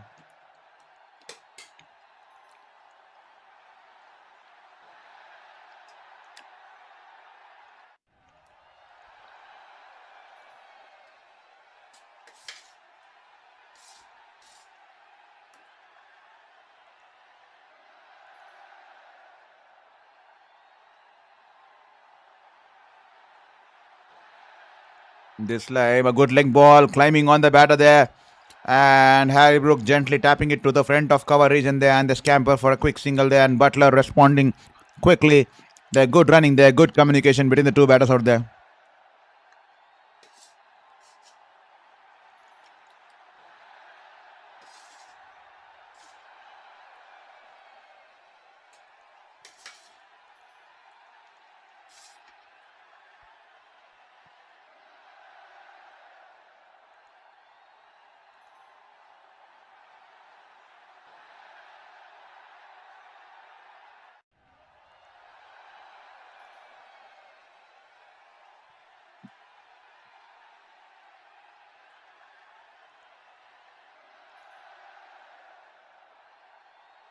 This time, as it be taken, Shaheen Afridi is appealing there. The ball's gone past the outside edge of Josh Butler there. And Shaheen Afridi thinks that there's an edge there. There's an edge there. Shaheen Afridi believes that there's an edge. Usman Khan having a word with Shaheen Afridi and Salman Agha there. Would Pakistan be taking the review? No, they decide to not go for the review there. Usman Khan convincing Shaheen Afridi that there's not been any edge there. Close call there. The ball was banged in, a good length delivery, shaping away from the batter there. Josh Butler just flirting his bat into the stride, and then the ball just going away from the outside edge, And Shaheen Afridi definitely thinks that there was an edge there. He was extremely convinced there. We'll have to wait and watch for the replay there. But nonetheless, 3 for 1 after 1 over. England chasing 165 at Pallekele here.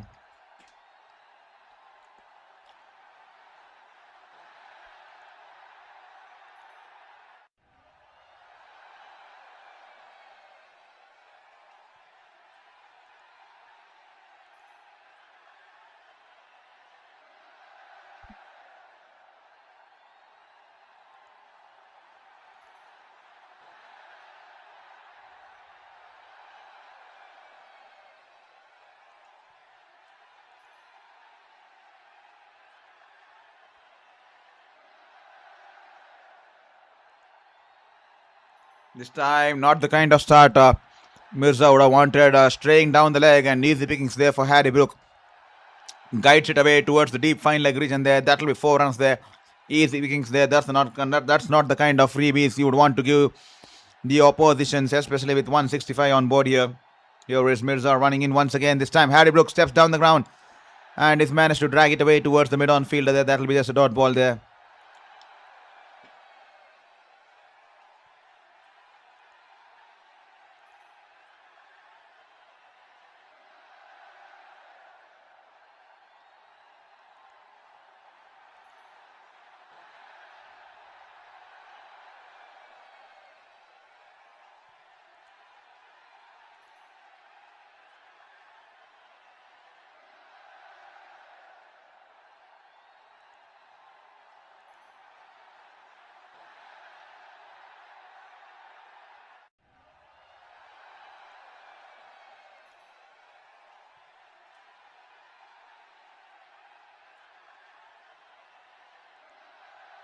Good length ball. The ball climbing on the batter there. Harry Brook just happy to defend it gently on the offside there. That'll be a dot ball there. Mirza, this is the kind of length you would want to bowl on this wicket here.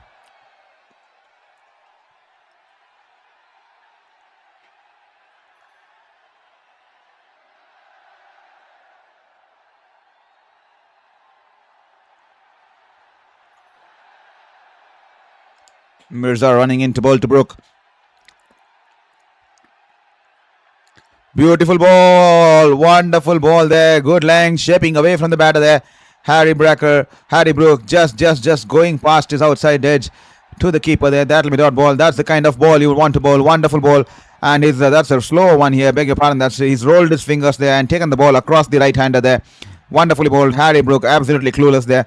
Just going past his outside edge there. That'll be a dot ball there. And Salman Aga rightfully appreciating and applauding his bowler there. That's the kind of ball lengths he would like his bowler pacers to bowl tonight here.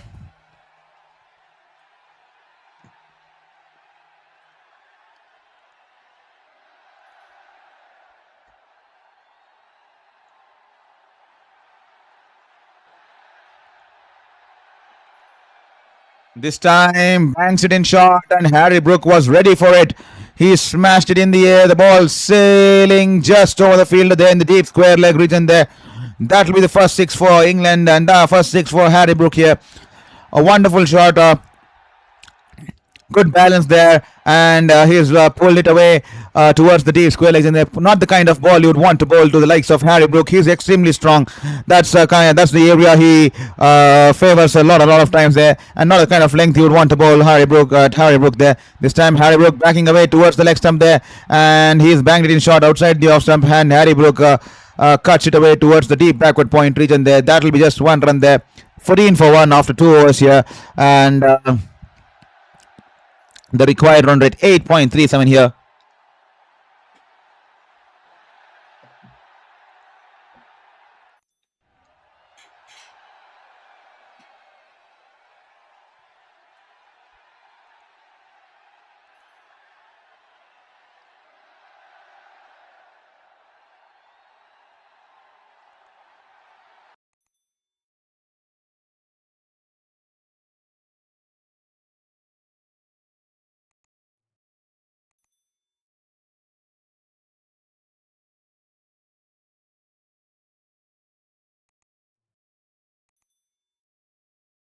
Here is Shaheen Afridi into a second. Good length ball. Brook backing away towards the leg stump, outside the leg stump, and he's managed to guide it towards the backward point, deep backward point fielder there, and the batter's crossing over for a good single there.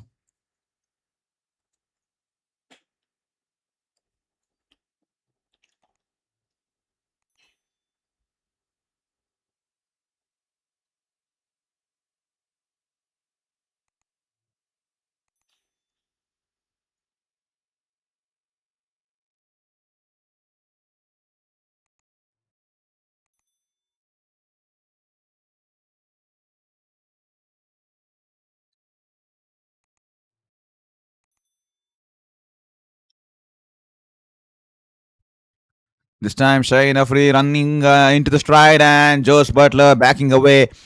I think there's some field changes being made out there in the deep, and is rightfully backed off from the strike there.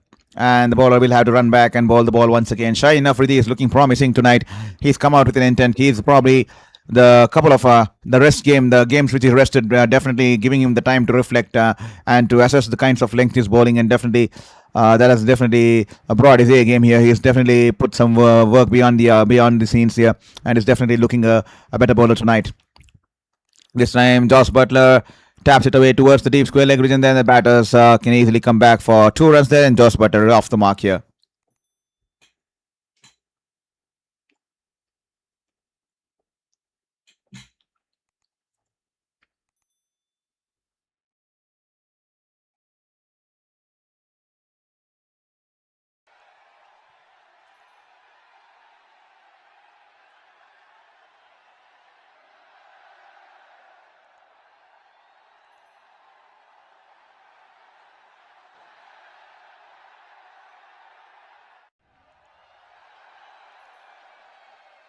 This time, Shaheen Afridi, and he's managed to pick up Josh Butler here. Shaheen Afridi, once again, this time coming back into this Pakistan side, and he's managed to remove both the openers here. This ball was banged in shot outside the off stump. It was meant to hit, and Josh Butler trying to cut the ball way little too hard, and he's managed to get an under edge, and it's been landed in the hands of Usman Khan, the wicket keeper there. And the umpire raising his finger there. Shaheen Afridi picking up the wicket of Josh Butler here. Beg your pardon there. Josh Butler, he's not had a good start in this season here, in this campaign. He's once again played a poor shot here. The ball was meant to hit outside the off stump. A lot of width there. Shaheen Afridi, to be honest, a little bit lucky on this occasion here. And Josh Butler going for the wild cut shot, and off the under edge into the hands of Usman Khan, and Shaheen Afridi, who's been brought into the attack, into the team this evening here. He is definitely paying back for the faith and the confidence shown in by the team there. He is definitely paid back for the faith there. Wonderful. He's managed to pick up both the openers here. What a turnaround for Shaheen Afridi. Definitely the rest and the time spent on the bench, he's definitely managed to introspect and reflect on himself, and he's definitely come back bowling in the right lengths there. This time the ball was definitely banged a little bit short, but it was going away from the batter there. He was taking the ball away from the batter there, and Josh Butler did not try to time the ball. He went for a hard slash and only managing to find the under edge, and that'll be the second wicket there. 17 for 2 after 2.3 overs here.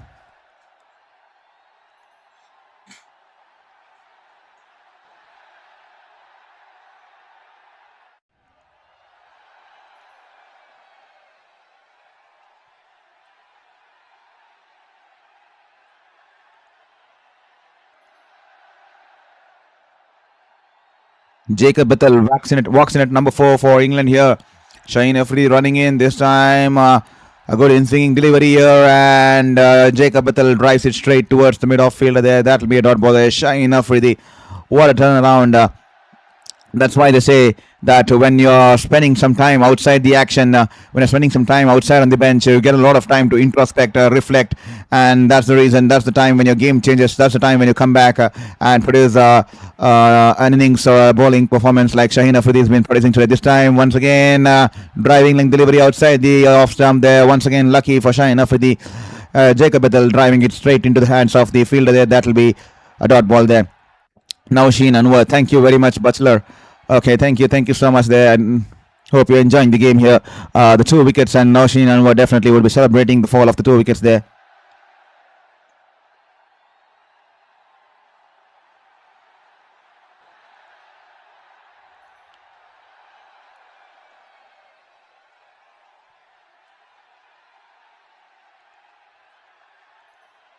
Here is Jacob Bethel. This time banks it in short, straying down the leg. Jacob Bethel's pulled it a couple of bounces towards the fielder in the deep fine leg region. That'll be lucky there. That was just one run. Just 4 runs and 1 wicket coming off this over. Shaheen Afridi, 2 overs, 2 for 7 there. He's come back and he wants to make a statement out there. He wants to prove something, that he wants to show it to the world that Shaheen Afridi is not done yet. He is still a prime bowler. He's still the prime bowler for Pakistan. And no wonder he's managed to get a start tonight. Hopefully he carries on and delivers it on a consistent basis. And hopefully he delivers it in the next 2 overs too. So 18 for 2 after 3 overs here.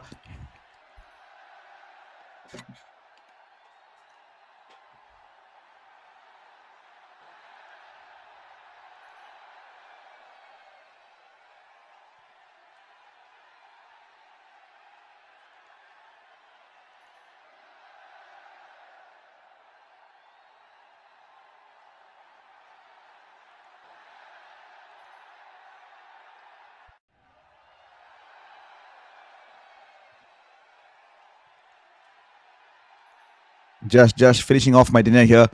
Uh, Need to have my dinner on time because of the things that's been going on in my life. So kindly forgive me for that. So we'll be back soon in the next 1 or 2 hours with the camera too. Just finishing off my dinner because of the. I need to have my dinner and food on time because of the medical process and things that's been happening around in my life. So 19 for 2 after 3.1 overs, and rightfully, as I expected, Same Ayub has been brought into the attack here. Same Ayub, he's someone who's bowling wonderfully with the ball, and that's his case. That's the reason he's been brought into this cap. That's the reason he's been kept still in this playing line because he's been extremely poor with the bat in this season and a lot of games here. But definitely his bowling has been making up for his place in the team here. This time, Save wonderful ball on the pads. He's managed to drive it towards the mid-on region there, wide off mid-on, and they'll cross over for a single here.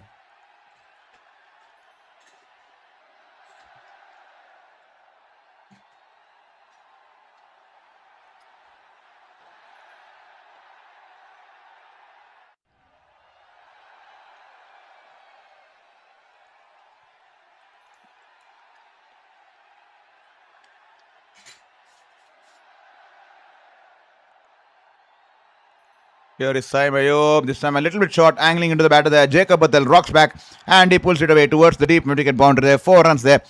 Not the kind of ball you would want Saim Ayub to bowl, especially to Jacob Bethel with the field restrictions in play. A tad short and angling into the batter there, and that will be easy pickings there and easy freebie there for England there. 4 runs coming off it, and Saim Ayub needs to alter his length here. Not a kind of length you would want to bowl to Jacob Bethel here.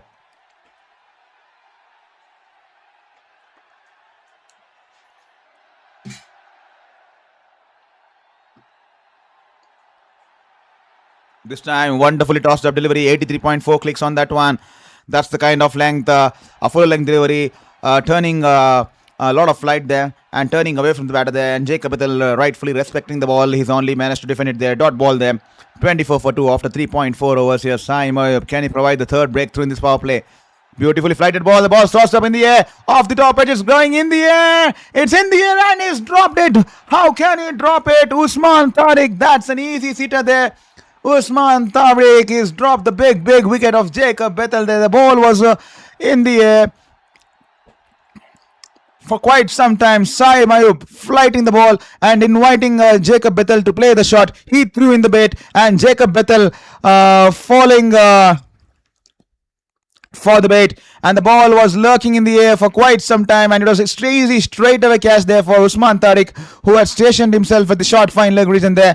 He spilled the ball. He managed to hold on to the ball, but unfortunately he's fumbled it, and that's a big reply for England and Jacob Bethel there.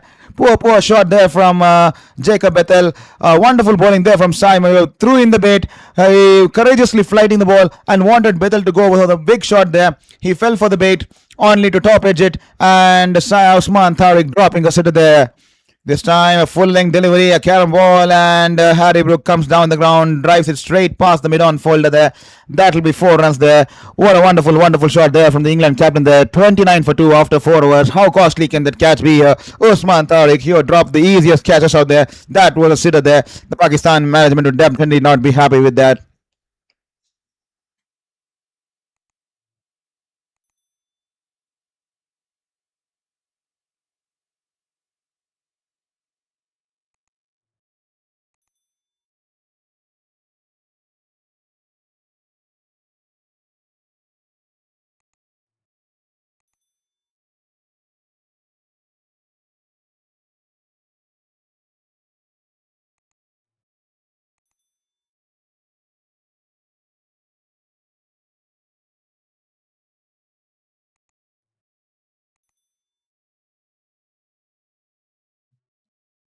Well. How costly could that catch be? Jacob Bethel, he's been dropped. A sitter there from Usman Tariq. So here we go. We are back on the first cam once again. So just had to take my dinner on time because of the process that I've been going through. The treatments. So definitely had to take my dinner on time. So kindly excuse me for that first shot, the short break there. And wonderful ball there from Sai Mayub and Usman Tariq dropping that sitter there. How costly can that catch be? We have to wait and watch there. 30 for 2 after 4.4 numbers. 135 required from 95 balls. Here is Shaheen for this time. He's doing it wonderfully there in the air. Harry Brook making room for himself on the leg side, and he's managed to pierce the gap between the cover fielder there and the mid off fielder there, and the ball running away into the boundary there. 4 runs there. 34 for 2. And the England captain, you all know the kind of brand, the brand of cricket. The brand of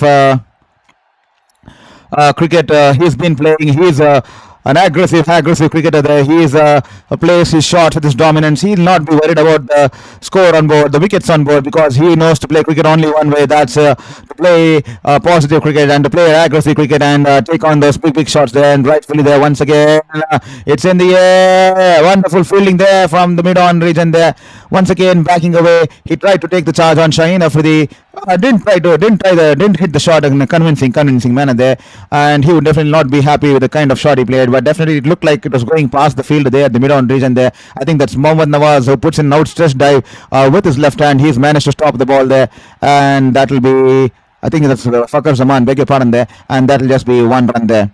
So 35 for 2 after 4.3 overs and 130 required from 93 balls there. To all the listeners who have joined us on Sports Beyond Cancer, this is Saurav Vittalmurthy, a former sports journalist, now currently unfortunately covering it from the comfort of my home virtually, because I used to cover the games from the grounds, and this time I'm covering from the virtually on YouTube. This is an extremely new platform for me, so please be kind enough. And also I'm also extremely gutted and extremely disappointed, because I used to be covering grounds in the field, talking to players, interviewing players, taking photographs, and this is something new to me. So we are just on the learning curve. YouTube is extremely new to us, so please be kind enough and hit the subscribe button there, and show us all the support you can. Share it with your friends and family, because it definitely will make me motivated to stay in this fight and put up with this fight in a better manner here. So with that said, 35 for 2 after 4.3 overs. Here is Shaheen Afridi, banks it in shot. This time, will it be taken? Will this be taken? Yes, it will be taken. Jacob Bethel is hauled out here. Shaheen Afridi. That's the kind of comeback you would want to see. That's the kind of comeback you want to see. Now, Sheen, with your message there, Jacob can punish for this. No, Jacob doesn't punish. Jacob has been dismissed. Now, Sheen, Jacob has been dismissed. Courtesy Shaheen Afridi. And the most happiest man will not be the Pakistani fans. The most happiest person on the ground will not be Shaheen Afridi. The most happiest fan will not be the catcher Farhan there. The most happiest man is going to be Usman Tariq. He knows he's dropped the catch, and we all know how dangerous Jacob Bethel could be, and this will definitely bring a relief to Usman Tariq, who dropped the sitter in the last over here. Jacob Bethel failing to capitalize on his opportunity. He's been dismissed. The ball was banged in shot, angling into the batter there, and he goes for the full shot there. Didn't get good connection on the bat there, and the ball going towards Shahibzada Farhan, who had stationed himself towards the deep backward square leg region there, and he's managed to take a good catch there, and that will be the end of Jacob Bethel. And rightfully, as I said, 3 overs in the power play. That's what Pakistan need to get. Then this 165 will start looking like 195, 200, and now definitely this target will start looking like 195 here. 35 for 3 after 4.5, and Jacob Bethel's been dismissed for I think 8 runs of 10 balls there. Wonderful comeback here from Shaheen Shah Afridi. I mean, he was dropped in the last game, and definitely he would have been on the bench there. And today he's been brought into the playing 11 there. A senior campaigner, a senior pro, sitting out on the bench. And when you put him on the bench, that would have definitely given an opportunity to retrospect, reflect on what he was doing wrong, and how he can make a comeback. And that rest definitely doing a world of good, not just for Shaheen Afridi and also for Pakistan. And today he's been brought back into the playing 11, and the management showed faith in him, and he's come back and delivered almost a match-winning performance here. 3.3, 2.5 overs, 13 for 3. Wonderful stuff here from Shaheen. This time Shaheen Afridi once again is wrapped him on the pads, and there's a big appeal for LBW. Could this be out here? And the umpire says not out. I think probably that was climbing a little bit high on the higher side there. That was probably going above the knee roll there, so definitely that should be not out there. And the batter's scampering for a quick run there, so that'll be 36 for 3 after 5 overs. And definitely Carl Jacob Dropped catches cost Zimbabwe dearly. Definitely dropped catches cost Zimbabwe extremely dearly. I mean, the way they took away the game so dominatingly after those drop catches. Completely agree with you. Drop catches key, but Usman Tariq extremely happy there. He would be the most happiest person in the earth right now because Jacob Bethel has been dismissed because the kind of catch he dropped, absolute sitter, and we all know how dangerous Jacob Bethel could be. And definitely Shaheen Afridi bringing him that wicket here would have done a world of good. Would have brought Usman Tariq all the relief in the world there. And 36 for 3 after 5 overs, just 1 over before drinks break here. Here is Mohammad Nawaz. He's been introduced into the attack rightfully to take the ball away from the right-handers here. This time Tom Banton into the attack, tries to go for the sweep shot there a little bit early on the shot. He's only managed to get a inside edge, and the ball running away towards the short third man fielder there. The batter scampering for a quick single here. Rightfully Pakistan bringing in all the spin force into the attack. They are wearing the spin here.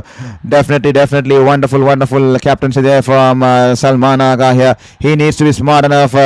They need to keep Harry Brook quiet here, because you know Harry Brook, he doesn't worry about the score lines. He doesn't worry about the wickets column. He only knows to play one brand of cricket, and we all know if he gets going, he'll take the opposition away in a moment of flash. This time a little bit shorter there. Harry Brook tucks it away gently there, and clever batting there. He's managed to pick 2 runs there. Gently put the ball in the gap, and taking an easy 2 runs there. 39 for 3 after 5.2 overs. To all the folks, I just see only 4 members have hit the subscribe button there. Please hit the subscribe button there. Share with your friends and family. Help me reach that 500 mark. That will make the world to me. Please hit the subscribe button. Take this moment and hit the subscribe button there. Here is Mohammad Nawaz running into Harry Brook here. This time Harry Brook once again backing right towards the leg stump. The ball banged in short, angling onto the leg side, outside the pads there. And Harry Brook, he will definitely not miss out on this freebies here. He's waiting for those kind of freebies here. He gets underneath the ball and lifts it over the short fine leg fielder there. And the ball, I think one or a couple of bounces into the fence there. Poor ball, not the kind of ball you would want to bowl, especially the last over of power play, especially when the opposition wants to put up some quick runs on the board before the field restrictions come into play here. 43 for 3, beg your pardon, and Salman Agha would definitely not be impressed with that kind of a delivery here. Please don't forget to hit the subscribe button. I see 50 people are already on the stream here. Only 4 members have managed to hit the subscribe button there. Kindly hit that subscribe button and help us build the community here. Here is Mohammad Nawaz, all set to run Harry Brook here.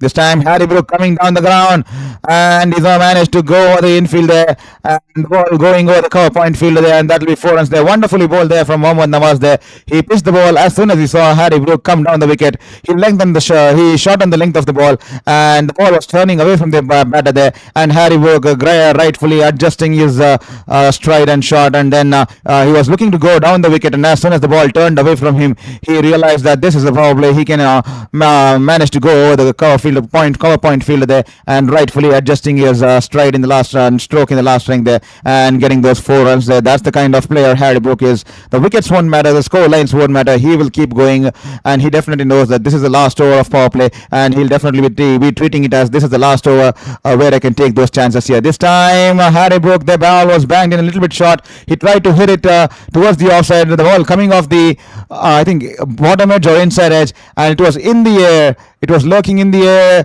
air just towards the right of Mohammad Nawaz there. Caught and bowled opportunity, but a little difficult chance there. A little bit going away from him, and that will be a dot ball as the ball rolls away towards the mid-on fielder there. So lucky reply there for the English captain there. The last ball of power play coming in here. 47 for 3. Pakistan have managed to pick up 3 wickets in this power play. Can they get to a 4th? Can they get the big wicket of the England skipper this time? Harry Brook, not the kind of ball you would want to bowl. Poor bowling here. Banks it in short into the ball of Harry Brook there. Harry Brook will rock back, and he will pull it away straight over the long on region there. 6 runs there towards the side screen, and that's the kind of over England were hoping to bring back their hopes, and that will be 6 runs to end the over there. And 53 for 3 after 6 overs. An extremely costly over here. 17 runs coming off the 6th over here, and a lot of freebies on offer here. And Mohammad Nawaz, that's not the kind of lengths you would want to bowl, especially when England were just 3 wickets down, looking at 30 or 35 in the end of the fifth over, and he comes and bowls a lot of freebies, and definitely wouldn't want to bowl to the likes of Harry Brook, who will punish you day in and day out if you bowl such kind of balls there. Rightfully there, hits the six of the last ball, and 53 for 3 after 6 over here, and that will be the mandatory drinks break here.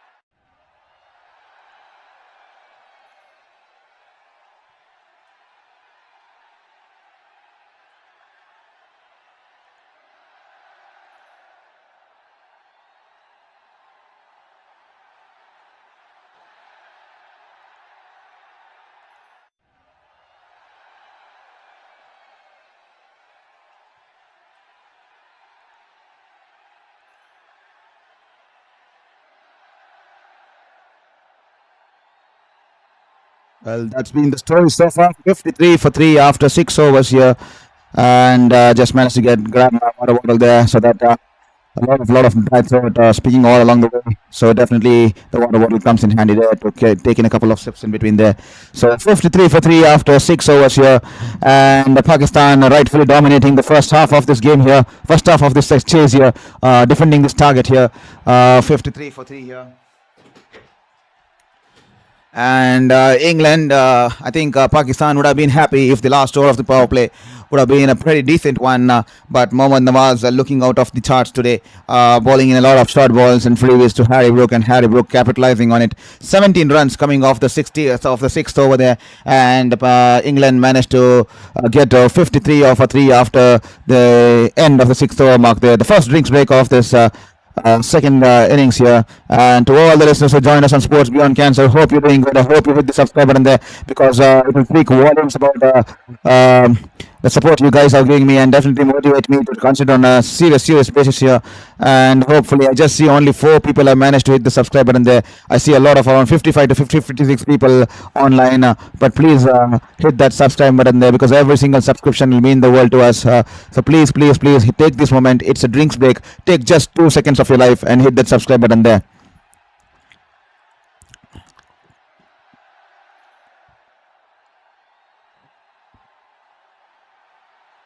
What a start. Shaheen Afridi, he's come back into this game and he's dominated. He's been dropped, he was on the bench, and he's been brought into today's game, and he's delivered wonderfully, bowling just 3 overs, taking the ball away from the right-handers, and what a modest master stroke there to bring Shaheen Afridi into the playing 11, and definitely that rest that other day would have definitely given him the chance to reflect on the kind of bowling he's been doing, and definitely he's come out with a better plan, better strategy. This time Shadab Khan's been thrown the ball for the first time in this innings here, wonderfully flighted outside the off stump. Tom Banton just taps it away towards the point fielder there. That will be just a dot ball there. 53 for 3, 6.1 overs, and the required run rate is just 8 runs an over. It wouldn't matter England at this phase. What would matter England is the amount of wickets that's been dismissed there.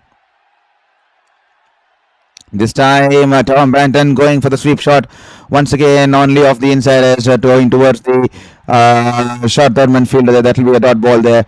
Definitely Carl Jacob, the last power play over keeps England in the hunt. Definitely the 17 run over was a big over, considering the juncture it came in of the game here, especially when England was looking 35 for 30, 6 for 3, and then suddenly they marched to 53 with 17 runs coming off over the momentum. And you could see a couple of players there in this Pakistan camp, as soon as it went for that 6 for the last ball, their shoulders dropping and the energy suddenly started looking dismal there. So definitely speaking volumes about they are slowly are they drifting away from the game, because that's not the kind of over. But definitely Pakistan need a wicket here. A wicket or two will definitely bring back the momentum and the energy back in the Pakistan camp. Can it be Shadab Khan? He's batted beautiful tonight. He's played a wonderful cameo of I think 20 odd runs of 11 balls, 23 or 24 odd runs of 11 balls, and can he do it to the ball tonight once again? Shadab Khan, we all know He can be a deadly bowler here. Here is Shadab Khan this time. Wonderful ball. He is a little bit flatter through the air and he's tucked it away towards the deep indicators. And the batter is scampering for a quick single. That could be tight here. That course tight here. A good throw would have been interesting. The fielder throwing the ball at the bowler's end, but Tom Banton seemed to be struggling for some time there. But a poor throw, and Tom Banton somehow managed to get back in the crease there. And good throw coming in. If a good throw had come in, that would have been definitely interesting there. Shadab Khan, he is bowling wonderfully. Is bowling it flatter to Harry Brook there. He knows Harry Brook will take him on if he gives him the flight here. We'll have to wait if he's courageous enough to give Harry Brook the flight there. This time Harry Brook charges down the ground, and Shadab Khan, as soon as he's seen him charging down the ground, shortens his length inside edge. So that's just gone past the stumps there. French cut running away towards the boundary in the deep fine leg region there. And the fielder from the short fine leg region running back and cutting the ball before the ropes there. I think the batters cross for 2 or 3 runs there. We'll have to wait just to confirm there.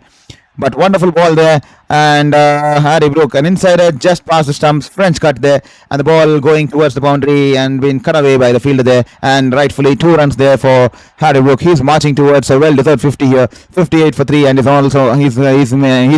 scored the 85% of runs for England here. He's on 45 while the England team was on 58 there. So last ball, short ball outside the off stump there, and he's cut it, and he'll be extremely disappointed with himself. That was a poor ball outside the off stump, half tracker there, and he's cut it straight towards the point fielder there. That'll be a dot ball to end the over. 58 for 3 after 7 overs here.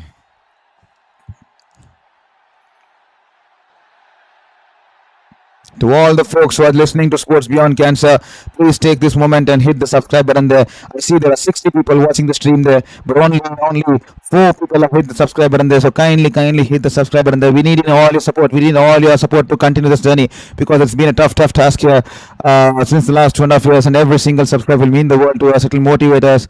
It will definitely be a motivator for us to wake up with a better purpose tomorrow. So please hit the subscribe button there. 58 for 3, and Shaheen Afridi, what a turnaround. That's what champions do.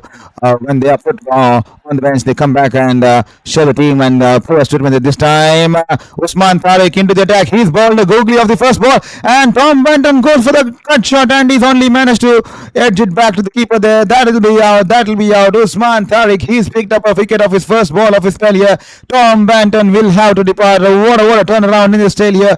A higher angle googly there from Usman Tariq, and Tom Banton backs away towards the leg stump and tries to cut it past the point fielder there, only managing to get an outside edge. And Usman Khan, wonderful catch there, wild slash, and Usman Khan managed to hold on to it. And Tom Banton, he was struggling out there in the middle, and he's been dismissed for 2 runs of 6 ball there. Caught Usman ball Tariq, and that'll be the 4th breakthrough here for Pakistan. And England already 4 down here in this chase here. The partnership's been broken, and Tom Banton, who's played a couple of good knocks in this series here, he has been dismissed for a mere 2 runs of 6 balls there. And England 58 for 4. They are in trouble now. 58 for 4 with Harry Brook out there in the other end. He scored 80 to 85% of the total runs that England have managed to put on board until now.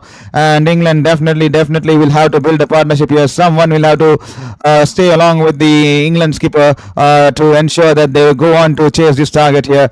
Otherwise, it looks the game is slowly shifting away towards the Green Army here, the Pakistani army here. They are bowling wonderfully, and especially Usman Tariq. He's bowled googly straight away. It was a good length delivery and a little bit shorter on side, but Tom Banton should have managed to put it away, but only finding the outside edge, and Usman Khan latching onto the catch, and Tom Banton will have to make a long walk back to the dressing room there, and that will be the end of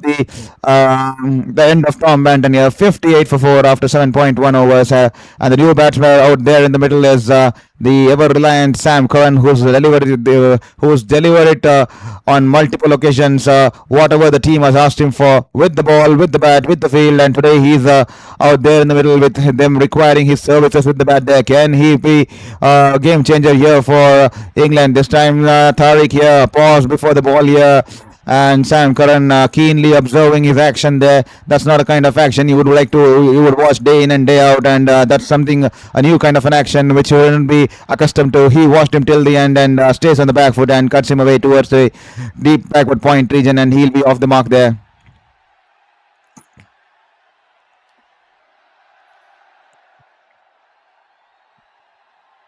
Here is Usman Tariq, all set to bowl to Harry Brook here. Once again, Googly, once again, Harry Brook watching him till the end, and he cuts him away, drives it towards the sweeper cover region there, and that will be just one run there. Sam Curran, he's done it time and time again, and definitely he has saved England on a lot of occasions, and he's also been the player of the series in one of the World Cups. If I'm not sure, I'm just trying to recollect which edition. I think they won the World Cup, and he was the man of the series here. Definitely, I think he was the man of the series there. Player of the series, beg your pardon. Earlier it used to be man of the series. Now we are not supposed to use terms that are gender specific. We are not supposed to use the word. We are not supposed to use the term batsman. We are supposed to use the word batter. And instead of man of the match, we have to use the term player of the match. So definitely he was a player of the match back then. In a player of the series, beg your pardon, in one of the World Cup campaigns here. So this time Sam Curran tucks it away towards the mid-wicket region, and he's happy to take away a single here. Pakistan bringing in all the spin resources to trouble the English batters here. Only Harry Brook has managed to sustain them. He's batting wonderfully on 46 of 24, almost close to a strike rate of 200 here. Here is Usman Tariq once again with his paws, this time angling into the bats there. He's tucked it away towards the deep square leg region there. That will be just one run there for the English captain there. To all the folks who have just joined in on Sports Beyond Cancer, please hit that subscribe button. Take this moment to hit that subscribe button. We see just 4 members have hit the subscribe button there. Every single subscription will help us stay motivated in this fight, in this battle against my fifth battle with cancer there, and also give me a purpose to wake up and divert my mind as I go through my remission and the plastic surgery phase here. Here is Sam Curran running in. Here is Sam Curran all set to bowl to Tariq, and Tariq backs away in the last moment there. He will have to go back to his run-up and bowl the ball once again here. England definitely needing a partnership here. They definitely need a partnership going along the way. Otherwise, the game is gone from here.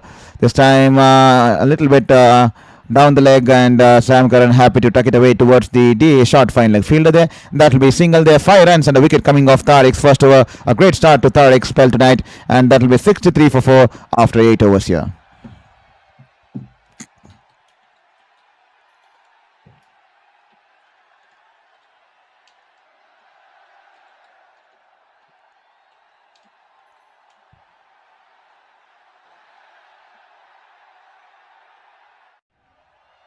So feel free to let us know in the chat box that from which part of the world you're watching this game, and also please do let us know that which team are you supporting tonight, and also please give us a feedback on the stream and the kind of commentary we have been doing, because that will help us reflect on ourselves, and that will help us improvise on ourselves. And because I also want to grow as a person, I also want to grow as an individual, I also want to grow as a character, because every single day is an opportunity to learn, every single day is an opportunity to grow, and more than the growth, I'm extremely keen about the learning aspect, because that is when it will satisfy me, because everything, there should be no day where you don't learn anything. Every single day, every single human should keep learning something or the other, so that they better themselves, and so they have something to work on for themselves there. So this time Sam Curran tucks it away, drives it towards the wide of long on region there. That will be single run there.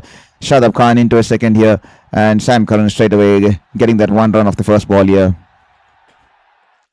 So also we have put up a poll here in the chat box there. Please do let us know who will win tonight, so that we know how much fans are supporting in our chat box there, which teams our fans are supporting in the chat box there. So please feel free to participate in the poll that's been put up in the comment box there. This time wide outside the off stump, and Harry Brook happy to drive it towards the long off region there. That will be a single there.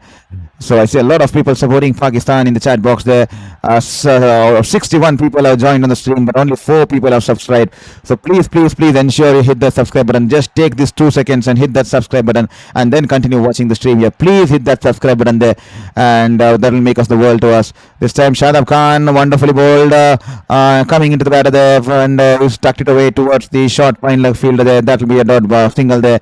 Pakistan wouldn't be minding the singles there. They would definitely be wary about the big shots, especially the likes of Harry Brook. Getting Harry Brook would be the key here. He's batted beautifully, while all the batters look like batting on a different pitch where they struggle to time the ball. Harry Brook's come out with a free flow. He's managed to take the bowlers out of the park. He's managed to punish the bowlers whenever they are straight down the line or straight down the lengths, and he's batting too shy of a wonderful 50 here. 48 of 26 here for Harry Brook, and Pakistan will be extremely eager to somehow manage to find the better of Harry Brook here. This time Shadab Khan throws it in wide, outside the wide guideline there, on the off stump, on the offside, and that will be a wide ball there. He would have to re-bowl that ball, and the umpire flexing his arms. That will be a wide ball here. Here is Shadab Khan running into ball to Brook. This time, Harry Brook coming down the pitch, and Shadab Khan, as soon as he realizes Harry Brook is coming down the pitch, he shortened his length, and Harry Brook wonderfully adjusting to the length, and just taps it towards the sweeper cover region there, and that will be nothing more than a single there. Good bowling, good batting there, good sensible bowling and batting out there. 68 for 4, 8.4 overs here.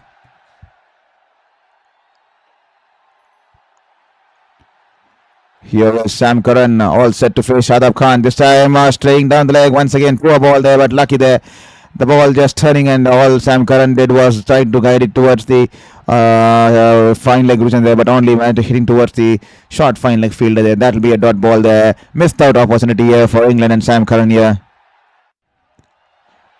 Thank you, Nausheen Anwar, once again for acknowledging our efforts, and thank you for your compliments. Definitely means the world to me, because that definitely will give me the happiness that I did justice to my job despite the things that have been going around in my life, and it definitely gives me the positivity that people back home from from Australia, from England, and then West Indies, good to have you, someone from Pakistan in our stream here who's watching and enjoying our stream here. Definitely thank you so much. I hope you spread it along with your sporting community and your friends over there, so that more people can join in this community, and we can be an integral part of Sports Beyond Cancer here, so that we celebrate sports in the right stage, and so that we can promote sports in the positive direction. This time, short length delivery, he's pulled it towards the long on region there. One bounce into the field there. Oh no, poor effort there. I think that's Shaheen Afridi.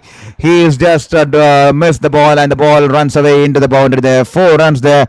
Poor holding there. Lapse in concentration. I think that's Shaheen Afridi, if I'm not wrong, and the ball runs away into the boundary there. Absolute gift there. These are the kind of moments you will have to be capitalize on or be wary about, because you shouldn't be giving such easy runs out to the batters here, especially in this short format of the game there. Misfields like this will definitely cost you the game, and that's a costly miss here. Shaheen Afridi, that was just a single written on the cards. And it was coming in the right length. One bounce into the Shaheen Afridi's hands, and Shaheen Afridi, a lapse in concentration, probably took his eyes off the ball there, and the ball going away into the boundary there, and that will be a boundary for Sam Curran here. 72 for 4 after 9 overs here.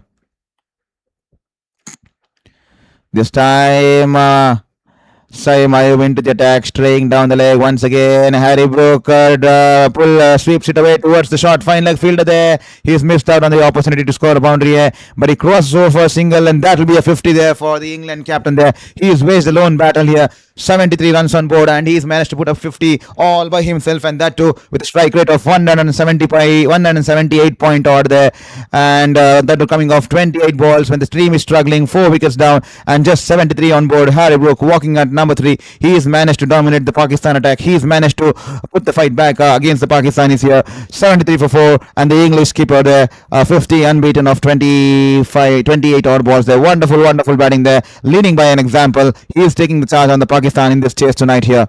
This time, Saim Ayub angling into the bats of Sam Curran. He's tapped it gently towards the mid-wicket region there. Saim Ayub realizing the batters have an opportunity for second run there. After his follow-through, runs and chases the ball, and he's managed to keep the batters at bay with just 1 run there. So, thank you, Nausheen Anwar, for acknowledging our commentary. And Keith Pretorius, I'm South African, but tonight Pakistan to win. That's wonderful to see that you are watching all the way from South Africa. Definitely, South Africans doing wonderful in this tournament. The kind of resources Aiden Markram has is absolutely, they have started all the positions out there, and definitely they look like top contenders here. And this time they will try to better the previous performance out there. The last time they managed to come as runner-ups, and this time they would be keen to get the silverware back home to South Africa's there.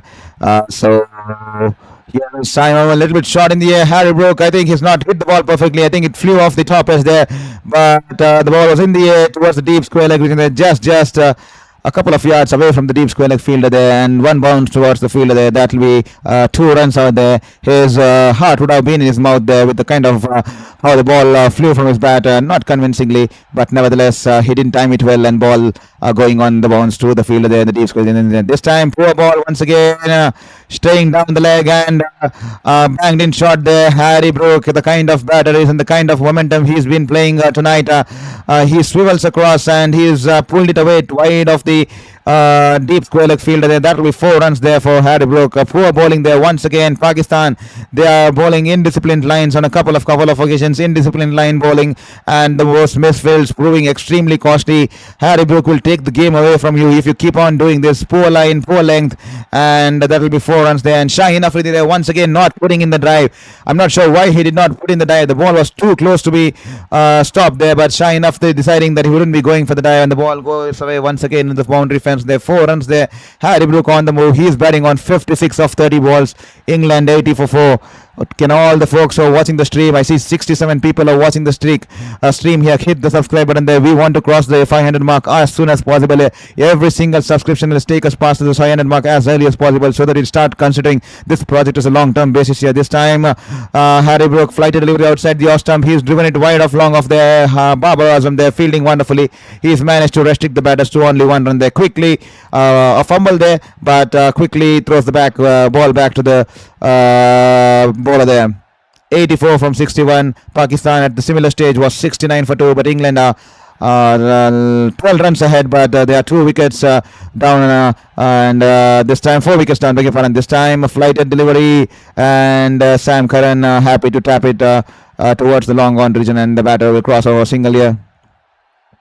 10 runs coming off this over. England will be definitely happy for this. And after the end of the halfway stage in this chase here, England 81 for 4, and they would require 84 runs of the next 60 balls. And that's the story so far. To all the folks who just joined us, hope you're enjoying this stream, hope you're enjoying this commentary. And to all the people who are new on this channel here, this is Saurav Vittalmurthy, a former sports journalist, currently battling my 5th cancer. So that's the reason we're not covering any games from the ground now, because I've entered remission after a intense 2.5 years battle with my 5th cancer. So we are just trying to cover and follow our passion and trying to use the YouTube platform to cover the games. I'm extremely new to YouTube. We're just learning out the tools and stuff. So we're just haven't even invested in proper gears. Once we reach that 500 mark, it'll definitely motivate us to continue this on a long-term basis so that we stay stuck to our more passion despite the processes and the fight that's been going to follow, the remission phase, the rehabilitation phase, as well as the plastic surgeries and all those phases. So we'll definitely try to keep ourselves motivated with the kind of motivation you guys have been providing us, and kindly hit that subscribe button, because that will definitely give me motivation to wake up every single day despite being put in a fight with my 5th cancer here. So I will be definitely motivated to wake up with a purpose, and I will try to forget that I'm battling my 5th cancer, because I will this is my passion, and this will definitely keep me glued to my passion here. So this time Shadab Khan into the attack and outside edge, and the ball going away into the short third man region there. A fumble there from Usman Tariq once again, and that will be a single there. 82 required from 59. The England captain, he is looking in the way between Pakistan's victory and defeat here. Can Shadab Khan get the better of Harry Brook here? This time, once again, poor ball straying down the leg, and Harry Brook spares a sweep shot, and that will be 4 runs there. Good effort there in the deep. Mohammad Nawaz putting in the full-fledged dive there, but he cannot stop the ball. The ball is rolling away into the boundary fence there. 4 runs there. Poor ball there from Shadab Khan, straying down the leg, and Harry Brook going down on one leg and swooping it all along the ground. That's his strength there. He loves to play his sweep shots, and Harry Brook, he wouldn't mind those kind of balls there. He is taking the game away from Pakistan. They're not the kind of ball you would want to bowl at this juncture, especially when the English skipper is batting on a score over 50 runs there, and Shadab Khan definitely needs to do better here. There is once again, this time a full in. That's the kind of better ball there, angling into the pads there, turning away from the batter, and he's managed to drive it towards the mid-wicket region there for a single there. Harry Brook single-handedly, he is playing a gem of an ox here against Pakistan, and Pakistan he's been fortunate to receive the indisciplined errors. He's been fortunate to receive the indisciplined fielding efforts from Pakistan, as well as Pakistan have been bowling some erratic lengths and lines in the past 3 to 4 overs, 4 to 5 overs, especially since the start of the 6th over. And since then, England have managed to somehow find a way back into this game here. They're building a partnership, and not just that, Harry Brook has raced away to 62 of 33, almost batting at close to a strike rate of 200 here. The partnership now slowly gaining momentum here, 30 of 20. Sam Curran happy to play the second fiddle. He's happy to give the strike back to Harry Brook, who's been batting on a different altogether pitch here, but all the other batters were struggling to find the timing here. Harry Brook seems like he's batting on a different pitch altogether here. He's batting close to a strike rate of 200 here. 89 for 4, 10.4 overs. The required run rate just 8.14. Yes, Shadab Khan, a flighted delivery, and Harry Brook, he wants to finish this as soon as possible. He charges down the ground and he's taken on Shadab Khan. He's taken the gamble and he's smashed him straight into the side screen there. And there you go. The English fans in the stands are on the toes now. They are bringing out the banners there. Wonderful six here. 95 for 4. What a wonderful shot. Steps down the ground. A straight bat, a balanced head, and then gets underneath the bat and hits it with a straight elbow there. A 6 run there. Huge 96 meter 6 coming from the blade of the English skipper here. And Salman Agha, he definitely soon needs to find a way to get the better of the English batter, or he's going to take away the game from you here. Once again, banged in shot. You can't bowl like this. You can't bowl like this to the English batter who's batting on a dream patch here. He's rocked back, half tracker. He's pulled the ball straight towards the wide of long on region there. I think that is one more 6 there. What a wonderful shot here. Harry Brook there. Oh, just bounce. Beg your pardon there. Just bounce before the fence there. That'll be 4 there. The replay is confirming that the ball just bouncing there. Once again, half tracker. Harry Brook rocks back and he pulls it away in an easy fashion there. The ball just pitching over the boundary fence there, and that will be 4 runs there. Shadab Khan, absolutely poor over. Not the kind of over you would want to bowl. Half trackers, and straying down the leg. And no wonder Pakistan have no one else to blame. They have only themselves to blame here, because the kind of fielding they have done, definitely. Dropping those catches, those misfields, 2 boundaries coming off misfields, and then they have the way they were straying down the leg, bowling those looseners, especially Mohammad Nawaz bowling those 3 short pitch deliveries in the last over of power play, which set the stone, which actually brought the game back to life. That 6th over, the last over of power play, where Mohammad Nawaz gifted those freebies, definitely changing the momentum, because we saw at the end of that over, when those 6 and boundary came, we saw the Pakistan players dropping those shoulders, so definitely that changed the momentum, and since then he has carried the momentum here. Harry Brook, he's batting beautifully. He's batting like he's batting on a different altogether pitch here, while the other batters struggled out there this evening here. And that brings the 100 for England here. That brings the 100. 2 runs for Sam Curran, and that brings the 100 in the 12th over here. Wonderful way. This partnership is slowly building here. 41 of 23. What a way. Suddenly this partnership has raised to 41 of 23 balls here. And now Shri Lanka, all will be good. Good prayers with you. Thank you so much for your kind gesture there. Now Shri Lanka, thank you so much for your wonderful concern and gesture, and for praying for well-being there. And Harry needs to send back to dressing room immediately. Definitely Harry needs to be sent back to the dressing room, because we all know since the start he's that kind of a batter. He wouldn't be worried about the wickets column. He wouldn't be worried about the runs on board. All he cares about is to play positive cricket, and all he cares about is to counter-attack the bowlers, and he's done it rightfully, wonderfully, and it definitely paid off today. He's batting over a strike rate of 272 of 35 balls here, and he has definitely played a big knock here. 101, and he's managed to score 72 out of it. Here is Usman Tariq, this time a little bit short outside the off stump. He's managed to cut it towards the sweeper coverage in there, and that'll just be 1 run for Sam Curran. Wonderful, sensible and responsible batting. This is the kind of batter you need at the other end. You did not get too ahead of time. You need a batter who respects that the other batter is having a go at the other end, and you did not get egoistic and go for the big shots. Instead, you need to be more sensible, mature, and you need to play those singles and give him back the strikes, and play that second fiddle to him, and happy to watch the proceedings from the other end. You have the best seat in the house, especially when the batter of Harry Brook's caliber is going in such a sort of a fashion. So Sam Curran happy to rotate the strike and watch the proceedings from the other end there. One sensible cricket there, and that speaks volumes about the kind of experience and exposure and the kind amount of games he's played at this level here. Sam Curran, no ego out there, happy to tap the single and give the strike back to the dominating batter Harry Brook, who is enjoying his time out there in the middle there. 103 for 4 here.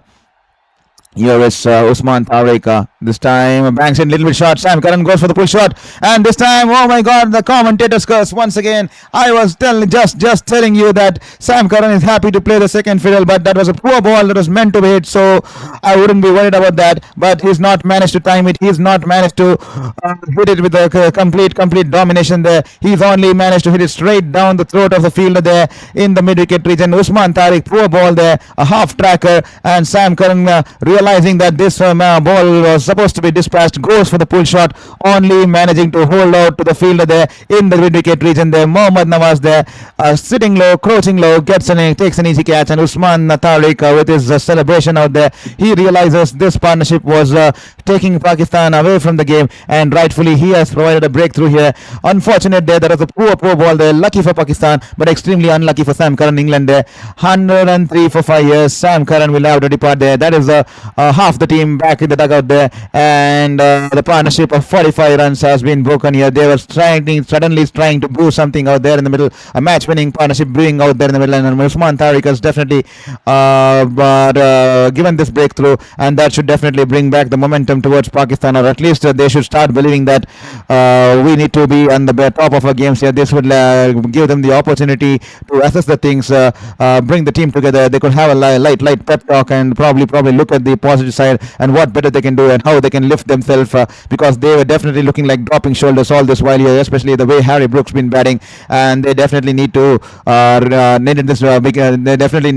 break this partnership and get this short break to assess the things from the proceedings and how they can gather themselves and come back and make a comeback in this game here. With that said, 11.5 overs, 103 for 5. I see 65 members are already on the stream here. Can you please all take this moment as this wicket falls to hit the subscribe button and continue back in the stream here, because that will mean the world to us. Please don't forget to hit the subscribe button there. Kindly hit that subscribe button there. Here is Usman Tariq this time, full toss delivery, and Will Jacks will gladly accept it, and he drives it along the long off region there. That will be a single here. 12 runs done and dusted, 104 for 5, and we see that it's going on even Stevens battles there in our chat box there. If you just have a glance on the voting poll, on the poll question that's been put on our chat box there, it's 50% Pakistan, 50% England there. So definitely even Stevens in the chat box there, 50% people supporting Pakistan and 50% people supporting England there. So definitely a lot of support pouring in for Pakistan and England, but only Shaheen has been putting out the chats there in the comment box there. I don't see any of the Pakistan folks venting, showing the support out there in the chat box for Pakistan there. So kindly request you to let us know from which part of the world you're watching this game, and let us know which team you're supporting, and also drop in a feedback of our commentary and stream there. And Max Butler 9129, as long as Brook stays in, I think England should have enough. Definitely Max Butler, as long as Brook stays, Pakistan will definitely on the back foot there, and England definitely will believe as long as Brookie stays, he's definitely gonna take the team away home here. But we'll all have to wait and watch. 8 overs to go. The required run rate is not a big concern here, Max Butler. To be honest, the required run rate is less than 8 runs an over, so that should be easily manageable here. A couple of boundaries and it should come back. A couple of boundaries and that should come back to run a ball there. I think it's just 61 from 48 balls. Just a couple of boundaries. It should be a run a ball. It's only the wickets column that could be bothering England, and only one way for Pakistan to win this game. The only way they can win this game is take wickets here, because they can't take the game deep, because it's just a run a ball. If a couple of hits from Harry Brook, and the contest will be almost a run a ball. So Pakistan, rightfully, they have to pick the wickets, they have to back themselves, and the fielders need to back their bowlers here, because this today has been an indisciplined fielding out there for the Pakistan fielders. They have misfielded, they have gifted the runs, they have dropped catches, and that won't work, especially in this sort of a contest here, especially when you're playing the high octane clash in the Super 8s. And this time Mirza's brought into the attack after the fall of wicket here, and he started off the over wonderfully, bowling those 2 dot balls here.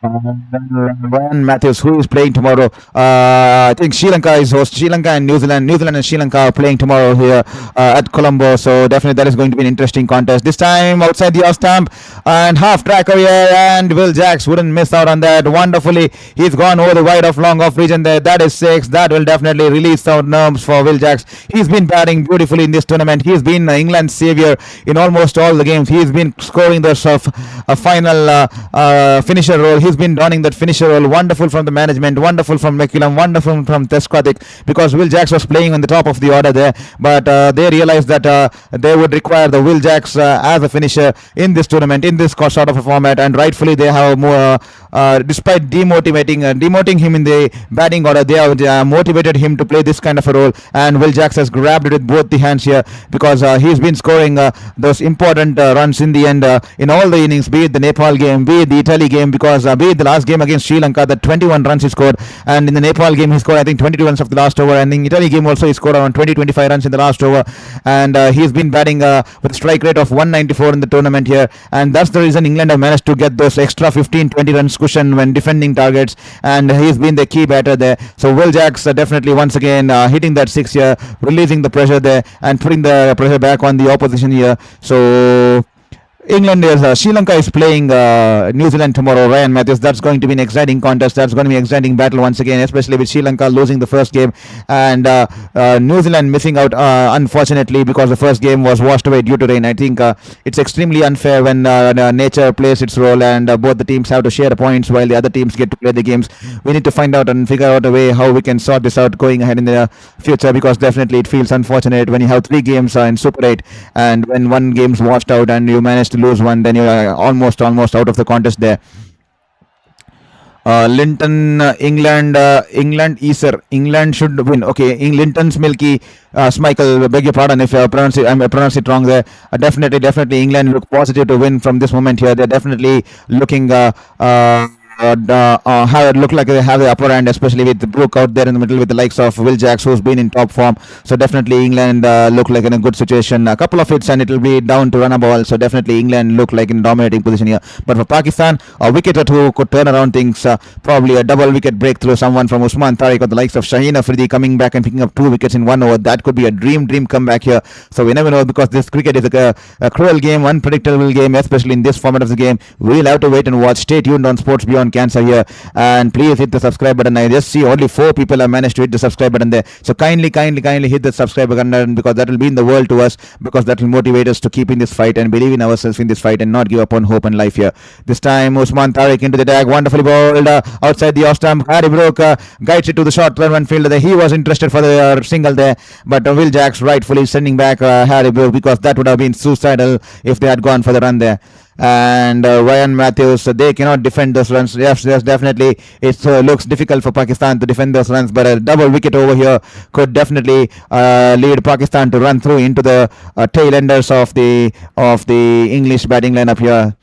This time Usman Tariq, the low like Googlier, and Harry Brook wonderfully. He knows when a bowler bowls a good ball, he cannot go for the big shots, and he's gentle with his tap shots. And here he is once again sensibly, gently tapping the ball towards the mid-wicket region and giving the batters sufficient time to come back for 2 runs there. That's smart cricket out there from the English captain there. It's not just about going big and bang. It's also about playing to your field and picking those gaps and batting sensibly and getting those 2 runs of 1 balls and picking those gaps and converting those ones into twos. And it's only about keeping that scoreboard ticking and taking the momentum away from the opposition there. 53 from 40, and here is Usman Tariq this time. Once again, oh, that was close. Harry Brook rocking back, and he was expecting the ball to climb a little bit higher, but the ball creeping low, and it was almost he was caught in front of the stumps there. Somehow he managed to bring his bat down in the last moment there, and he's managed to get an inside edge, and that will be 1 run towards the mid-wicket. That was close there. The reactions on Usman Tariq's face as well as Usman Khan's face definitely showing that was close there. That was extremely close there.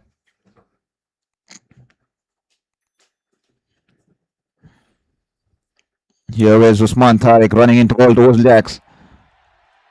This time the ball keeping low outside the off stump there, and he's managed to drive it towards the mid of long off pitch, and there that'll just be 1 run there. 114 for 5, 51 required from 38. That's the story so far. We are entering towards the exciting final phase of the tournament here. The Super 8 match coming tomorrow here. Sri Lanka versus New Zealand, 7 p.m. I hope you all come back to watch that game here. I hope you all come back to Sports Beyond Cancer to watch that game here. Here is Usman Tariq running in to bowl to Harry Brook here. This time banks it in shot outside the off stump, and Harry Brook punches it away towards the Sweep a cover region there. Poor fielding there. Lapse in concentration. He was a bit lazy. And Harry Brook and Will Jacks sensing that he was a little bit lazy, and they managed to come back for second run. That's the kind of cricket I was talking to you about. Pakistan have been indisciplined in the field, have been lazy in the outfield, dropping those catches just like you saw there. Lazy with the throwbacks. Easy single out there. There was just single there, and because of his laziness, the batters managed to come back for 2 runs here. Once again, Googly coming off the back of the hand delivery here from Usman Tariq, and Harry Brook happy to guide it away towards the deep backward point region there. That will be a single there. And 7 runs coming off the over, and England will be happy with that to pick up 7 off Usman Tariq's over, and 117 for 5 after 14 overs here, and just 48 runs now required of beg your pardon, 36 balls. Yes, 48 of 36 balls. That's the story out there. I see 80 people are there logged on watching the stream there. That's a good one here. And I request all the people who haven't yet subscribed, take this drinks break, an opportunity for you to hit the subscribe button there. Please don't forget to hit the subscribe button. Every single like will take us to the next level. Every single subscription will take us closer to the initial dream of 500, and then 1,000, and then we'll build on a big community out here. Quick by Asim. Thank you for your wonderful comment out there. Nice. Thank you. I hope you're enjoying the stream. I hope you're enjoying this commentary from whichever part of the globe you're watching here. I hope you're supporting one of the teams here. It will be extremely wonderful if you could let us know which team you're supporting tonight, and also from which part of the world you're watching this game here. I just see in the voting poll out there in the comment box, chat box there, that 56 people, Pakistan, 53% of people are favored Pakistan, and 47 to England there. So definitely Pakistan having an upper hand in our voting column out there. So I think a lot of people are tuned in today from the Pakistan here, and hope you all have hit the subscribe button there. To all the folks who just joined in on Sports Beyond Cancer, welcome to Sports Beyond Cancer. We'll take this drinks break to introduce ourselves. This is Saurav Vittalmurthy, a former sports journalist, now battling my fifth cancer. My fifth cancer ran for 2.5 years, and because of that I have just entered remission phase, and as soon as I entered remission phase, I started something on YouTube, because this time I can't be on the ground. I have to be under the treatment process for my remission and the plastic surgery. So I thought, why not I continue my passion via YouTube, and I'm extremely new to YouTube, so this is just a learning curve. If I'm making any mistake, please be kind on me, please forgive me, because every single day is a learning curve. We are improvising day by day, and once we reach 500, we'll probably think about continuing this long-term basis until my remission and all the phases go through. And even after my remission phases completes, I can probably find in time between my workspaces and work timings, and then continue my passion for sports and sports journalism here. I have worked as a sports journalist for 8 years, 4 years in India, 4 years in New Zealand, covering the various leagues, the Indian Premier Leagues, the elite leagues across the country, and then in New Zealand covering the also going out to cover the Tokyo Olympics 2020, and then a lot of rugby leagues and the tennis leagues and basketball leagues and the soccer leagues. So definitely I was riding high covering the sports and sports journalism, but my fifth cancer came in out of nowhere, and 2.5 years gone down the drain, and I'm thankful to the God that I'm coming into remission after a 2.5 years fight with life and death. And now that I've entered remission, I'm back here to show that resilience goes a long way, and nothing can take away the passion and for my sports and sports journalism here, because 33 years of age and 5 battles with cancer. It's been tough, especially the fifth one, which ran for 2.5 years, and here I am sitting before you extremely disappointed, because this time I'm not in the ground interviewing players, taking those photographs, writing those reports, but at least I am doing my best to continue my passion for sports and sports journalism there. So that's the story out there. So every single subscription will help us go close towards the 500 mark. If I manage to go to 500 mark, I'll sleep a happy person. It's been a long time since I found some happiness back in life, because 2.5 years battling life and death at the age of 33, not knowing what comes up next year, what comes up next day. It's been a disastrous 2.5 years, but now I'm definitely starting to find hope and believe in life, because I know I earlier used to be like, why am I even living? Why me at the age of 33? Why am I even living? But now I'm definitely finding my roots and finding my way into my passion, and definitely finding my motivation to live life and not look at the negative side of life here. This time 48 required from 36, and Mohammad Nawaz into the attack, into the pads there, and Harry Brook driving it towards the deep mid-wicket region there, and that will be 2 runs there. Once again, the Pakistan fielders need to be on the toes. This won't work if your fielders are lazy out in the outfield there. They need to be on the toes. They need to be running in for the ball there. Every single run saved here will be a gold mine here. Every single run saved here will be a gold mine in such a contest here, especially when you just have 167 or 165 on board, and when the opposition captain is batting there beautifully close to a strike rate of 200 there. In New Zealand, Pakistan definitely need to pick up the fielding here. 46 required from 35 here. Mohammad Nawaz This time Harry Brook stepping down the wicket and Mohammad Nawaz wonderfully shortening the length of the ball, and Harry Brook happy to punch it towards the cover fielder there. That will be a dot ball there. So a lot of discussion from Mike Hesson, the New Zealander, the Pakistan coach there. He's a wonderful campaigner. Mike Hesson, have personally met him a couple of times. He's wonderful. He comes from the same city where I used to be, Dunedin. He's a wonderful person there, Dunedin. He loves his cricket. He's someone who loves his cricket, and he is the Pakistan coach. And he's definitely he was seeing animated during the drinks break, sending out the message because this is a crucial game here for Pakistan here. So please hit the subscribe button as soon as possible, because I see 3 people have managed to hit the subscribe button. I see 91 people on the stream here. Please don't forget this is subscribe button, because this is a long-term association, and here we don't mock players. Here we do pure journalism, not like other streamers who mock the players, who ridicule players, who create memes in the name of players. Here we pursue pure journalism because we want to use sports as a catalyst, sport as a tool to develop relations, to develop community, and to bring positivity in the community. So 45 required of 33, and Will Jacks is on the strike now, 8 of 8. Pakistan badly needing a breakthrough. 1 or 2 will do the world of good for them, because that means that they could run into the lower order of the English batting order. This time beautifully bowled, angling into the bat there. Will Jacks cleverly tucks it away gently towards the deep square leg region. The batters coming back for 2 runs there. This is where England have managed to outwit Pakistan today, because Pakistan on several occasions they tried to hit the ball too hard, and when they were looking for singles, they drove the ball too hard towards the fielders out there in the deep. This is a big ground, but the English batters sensibly, whenever they realize that it's a good ball, they drive it towards the fielder gently so that they have sufficient time to come back for the 2 runs. And that's the reason England have been able to play that smart cricket, and that's the reason they are at this current situation where they are now. This time outside the off stump, he's driven it away towards Salman Agha. He's put in a dive towards his left, but that gives the batters the sufficient time to come back for a quick single there. And Crick by Asim, thank you very much. And Linton's Mike Lee from Jamaica, really enjoying the commentary. England all the way, definitely. Thank you so much. That means the world to me for joining in all the way from Jamaica, and for enjoying the commentary, and for letting me know that you're supporting England tonight. And now Sheen, we need your commentary for long, inshallah. Thank you so much for your wonderful message. They definitely will definitely try to continue for a long-term journey, because this has been a motivation there. Hopefully some of the broadcasters one day definitely will be there to pursue my commentary dreams in one of the broadcasting teams out there. Definitely that's a long way to go, because I have 1.5 years of fight left.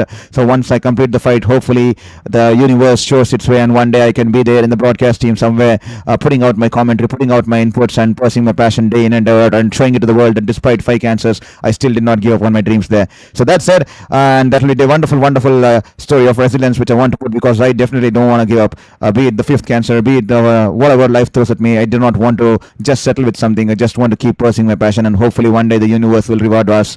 The universe will reward every single person for the efforts they put in, and definitely one day I would be able to live that dream where I managed to get a stint with the broadcast team to show them the commentary dreams which I've been carrying on right from my schooling days there. Hopefully one day things will turn out in our favor there. So with all said, that 124 for 5 after 15 overs here, and the required run rate slowly climbing back to 8.20 or 8.20 here. So definitely Pakistan need to be tight with the bowling lines, extremely good with the fielding there, no lapses in the field there, and badly they would require the wicket of Harry Brook here. If Harry Brook stays on, it's simple. If Harry Brook stays on, he goes on to finish the game here, and Pakistan should definitely look at how they can outwit Harry Brook here. He's spotted brilliantly.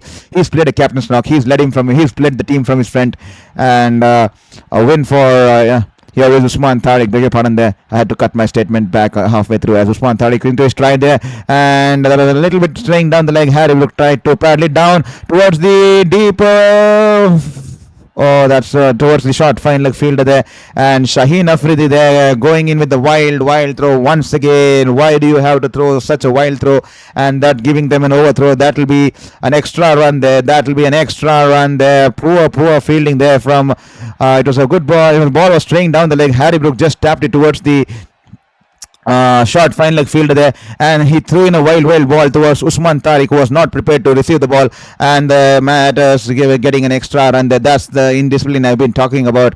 If Pakistan go on to lose the game, it's all because of their indisciplined bowling, the lengths they are bowling. A couple of bowlers who's bowled indisciplined lengths, the freebies, and then the indisciplined fielding, the drop catches, the way they let balls go through the boundaries here. And definitely fielding is a big parameter when you're defending totals like 160 see, especially in such a big high octane games here. And Harry Brook here rightfully taking the single. They want to see of Usman Tariq. They are playing sensibly. They realize that they are not well accustomed to Usman Tariq's action here. They are waiting for him to deliver the ball, especially after the pause. That's very unusual because they don't face someone of his sort of a bowling action on a regular basis. So they're happy to see him off, get those singles and get at least 5 to 7 runs, and then keep the run rate within keep the run rate somewhere close to 8.5, 9 or 7 there. So they're happy to see him off, I guess. And here is Usman Tariq this time straying down the leg, and Will Jacks goes big. That's a poor ball, and that's the kind of deliveries they waited for. They wait for the poor deliveries. They don't try to manufacture shots. This time, Usman Tariq bowling it short into the pads outside the leg stump, and Will Jacks happily rocking back onto his back foot, swivels his body, and he's pulled it away towards the deep square leg region there. 6 runs there as the ball crashes into the advertising boards. There's 6 runs coming, and much required 6 there for England. Usman Tariq, he goes for the quicker one. I'm not sure why he wanted to go for the quicker one. He was bowling wonderfully with the googlies and the off spinners there. All of a sudden he tries to experiment, tries to go for the quicker one, especially giving that pace on that ball. We all know Will Jacks loves to have pace on that ball, and he's given him that extra pace, and he's straight down the leg, bowling that half tracker. Unnecessary, unwanted experiment here from Usman Tariq, and Will Jacks getting that big 6 here and getting that. So they ensure that they get 7 to 8 runs of 10 runs. So now with that 6, it will come down to 7 to 10 runs here of Usman Tariq, which will bring down the run rate here. And Ryan Ferreira, enjoying your commentary from Guyana, South America. Thank you so much, Ryan Ferreira. That's so extremely kind of you for letting us know that you're enjoying the commentary, and hope you're doing good, and hope you're enjoying this game with your friends and family out there. This time, that'll be 4 runs. Is that game done and dusted here? The ball, once again, a quicker one outside the off stump. A lot of width there, and Harry Brook goes with a hard slash. When you slash hard. That's been an old adage here in the cricketing world, and it goes past the wicket keeper. It goes past the short third man, and unlucky could call on the bowler, but that's what T20 cricket is all about. Healthy edge, and the ball running away towards the boundary in the short, the third man region there. That will be a boundary there. An expensive over here.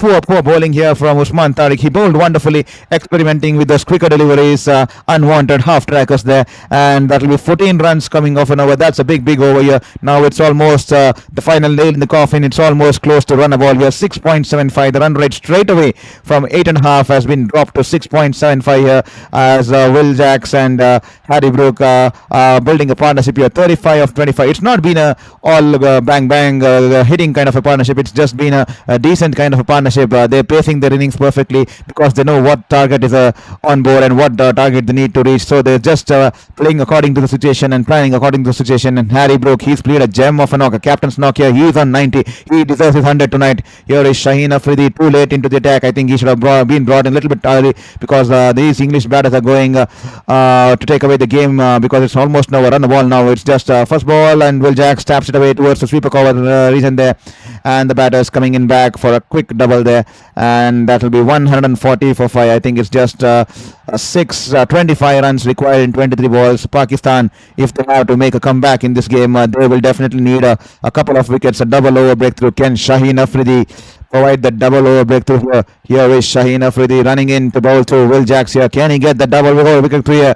This time back of the hand delivery, slow one, a little bit shorter on length, but he's pulled it off the inside edge. The ball running away towards the deep fine leg region there, the deep square leg region there. 4 runs there, no chance there for the fielder in the deep. Unlucky there for the bowler, but a wrong length, I would suppose. Good intention to bowl the slower ball, change of pace there. Will Jacks a little bit early on the shot, but the ball was banged in short, dragged down, and Will Jacks going for the pull shot off the inside edge, going past the short fine leg fielder there into the boundary of there. 4 runs there. I think Pakistan now have started dropping their shoulders there. They definitely started to believe that this game is gone out of their hands, and the England skipper out there, 48 balls, 98. Take a bow. What a knock he's played tonight. He's led the team from the front here. Here is Afridi this time, banks it in short, quick delivery, and Jacks happy to tap it away towards the long on region there to cross over for a single here. Sensible cricket here.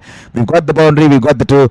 Now we can just nod around and tap around and get those singles here. No need to play those big fancy shots. No need to play those big flashy drives and give an opportunity for the opposition to come back into the game. That's the kind of cricket you want to play. Extremely sensible, extremely mature, and highly responsible. And that's the kind of speaks volume about the character, and that speaks volumes about the experiences and the exposures these guys have had over the years. To all the folks who have joined in, we see that there's a big spike in the viewership. We have 109 people watching the stream here. Please, please, please hit that subscribe button. Can 13 people hit the subscribe button and take it to 500 tonight? But can 13 people take the subscribe button there? This time, bang shot outside the off stump, and Harry Brook. Here he goes. Harry Brook smashed it, and that's gone way, way, way into the stands. 6 runs there. What a wonderful shot there. Poor ball to bowl to Harry Brook. You can't bowl that kind of a ball to Harry Brook. Lot of width, banged in shot, and he's charging down the ground, and he smashed it over the deep cover region there. The ball sailing into the stands there. 6 runs as the ball goes and crashes into the advertising boards there. 86 meter 6. Wonderful shot there, and he's made room for himself, and he's 4 runs shy. And no wonder Mike Hesson, the expressions on his face shows that's a classic shot there. Wonderful shot. He's taken on Shaheen Afridi. He's battered England out of trouble, and he's taking England home tonight here. 165, 151 for 5 here. And Harry Brook, this time he goes in the air. Harry Brook, has he managed to clear the fence there? That will be 100 there. That will be 100 for Harry Brook. What a knock from the English skipper there. That will be a match-winning 100 from Harry Brook here.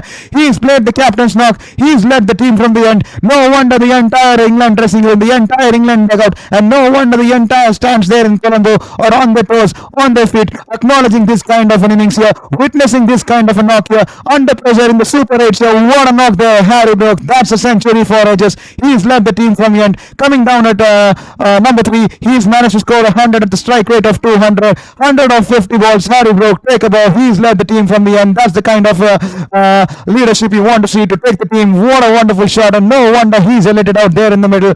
Wonderful, wonderful shot there. He's gone over the infield, realizing that the mid off has been brought into the circle. He did not try to hit the ball too hard. He just punched it in the air over the infield, and that's a wonderful, wonderful 100 here. He's batted beautifully this evening here. 100 of 50 balls. Harry Brook, a match winning knock here. What a wonderful knock, captain.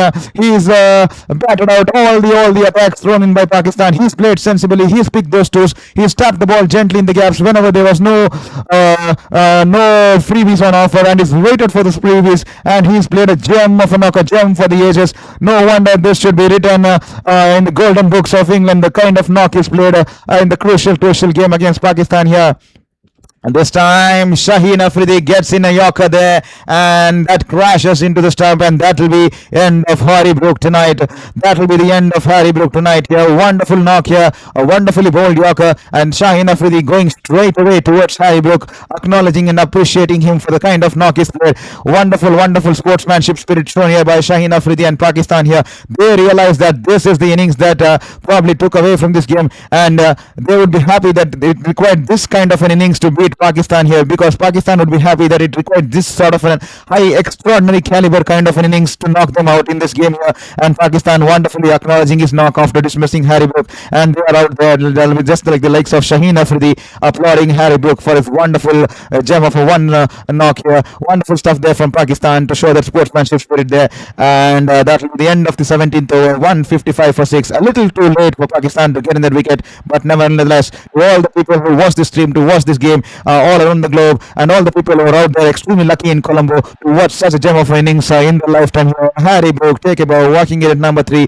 Such a high pressure game for England, and he's batted so wonderfully, especially when all the other batters around him were struggling. All the other batters around him were being dismissed and being outplayed by the Pakistan bowlers. He stayed, and he believed, and he did not play reckless shots. He stayed because he wanted to take his team over the winning line, because he wanted to be out there for the team, fighting it out there in the middle, and he did that, and he managed to score a brilliant 100. 100 scored at a strike rate of 200. What a wonderful knock, a captain's knock. That's how you play as a captain. Salman Agha definitely needs to take a leaf from Harry Brook's knock here. That's the kind of leadership Pakistan requires. Not throw away a wicket despite the difficult times. You stay in the middle, and you ensure that you battle it out for the team, and you not throw away a wicket. You ensure that you tap those singles, get those singles, keep the scorecard moving. That's the way you play T20 cricket, and wait for those loose balls, because you definitely get those odd loose balls there. And he's capitalized on the loose balls, and he's shown definitely how you can play under pressure here. He's been put on the pump, but he's managed to thrive under such extreme challenges here. And Harry Brook getting that standard here. So 7 runs required now from 17 balls,